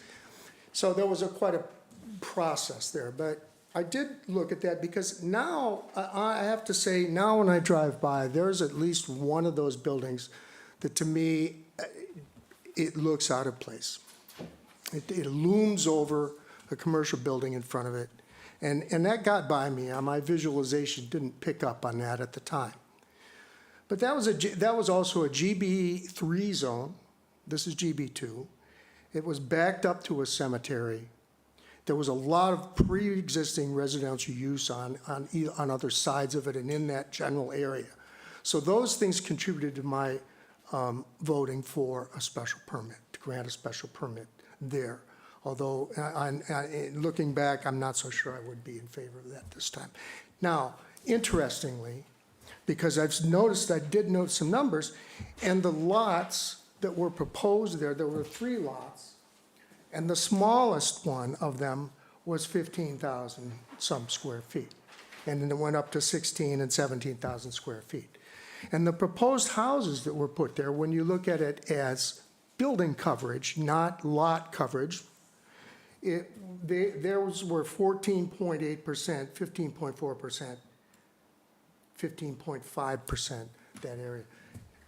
This proposal was coming in with the total lot, the largest lot area, 15,400 some square feet, almost 14,000 square feet of buildable upland, but still, they're proposing 16.6% coverage. I am going to be skeptical of anything along this nature. That's something that, to me, is taking advantage of the restrictions, looser restrictions on the business zones in order to create residential housing. That, to me, is a problem. And so I'm going to be fairly strict about how I look at that. And in this case, this doesn't meet the criteria as far as I'm concerned, and so I can't vote for it. Sorry. Buck? Well, I'm not supporting it, and when I look at the Section 8 criteria, number 4, impact on neighborhood visual character, including views and vistas. I think we've been talking about that. I think that's been the gist of the talk for the last hour and a half, and it doesn't fly, so I'll be voting no. No, and I'm not going to reiterate what everyone else has said. I'm just going to remind everybody that the compatibility of the proposed use with the neighboring use, it just doesn't even vaguely qualify. It just doesn't. So, I'll move to approve the application as submitted. Dave Veach seconds. We would request that we withdraw the application then. any discussion about that? I tend to agree with. You see, if we vote this, they have to start all over again. Now, if we followed Mr. Farber's suggestion and voted no, all they have to do is come back with a different plan. And they take it to the planning board, and if they say, oh yeah, well, this is different, then bingo, they're back in the game. So you don't pick up anything by doing that. So I think it's fairer to the applicants, if they wish to withdraw, withdraw, so. Okay, Paul? I'll move to approve the application to withdraw. Without prejudice. Dave Veach seconds. And we need a vote on that, Buck? Buck votes yes. Paul? All votes yes. Dave? Yes. Dave? Yes. I vote that way. Thank you all for coming today. I don't believe we have any other business, do we, Sarah? We do not.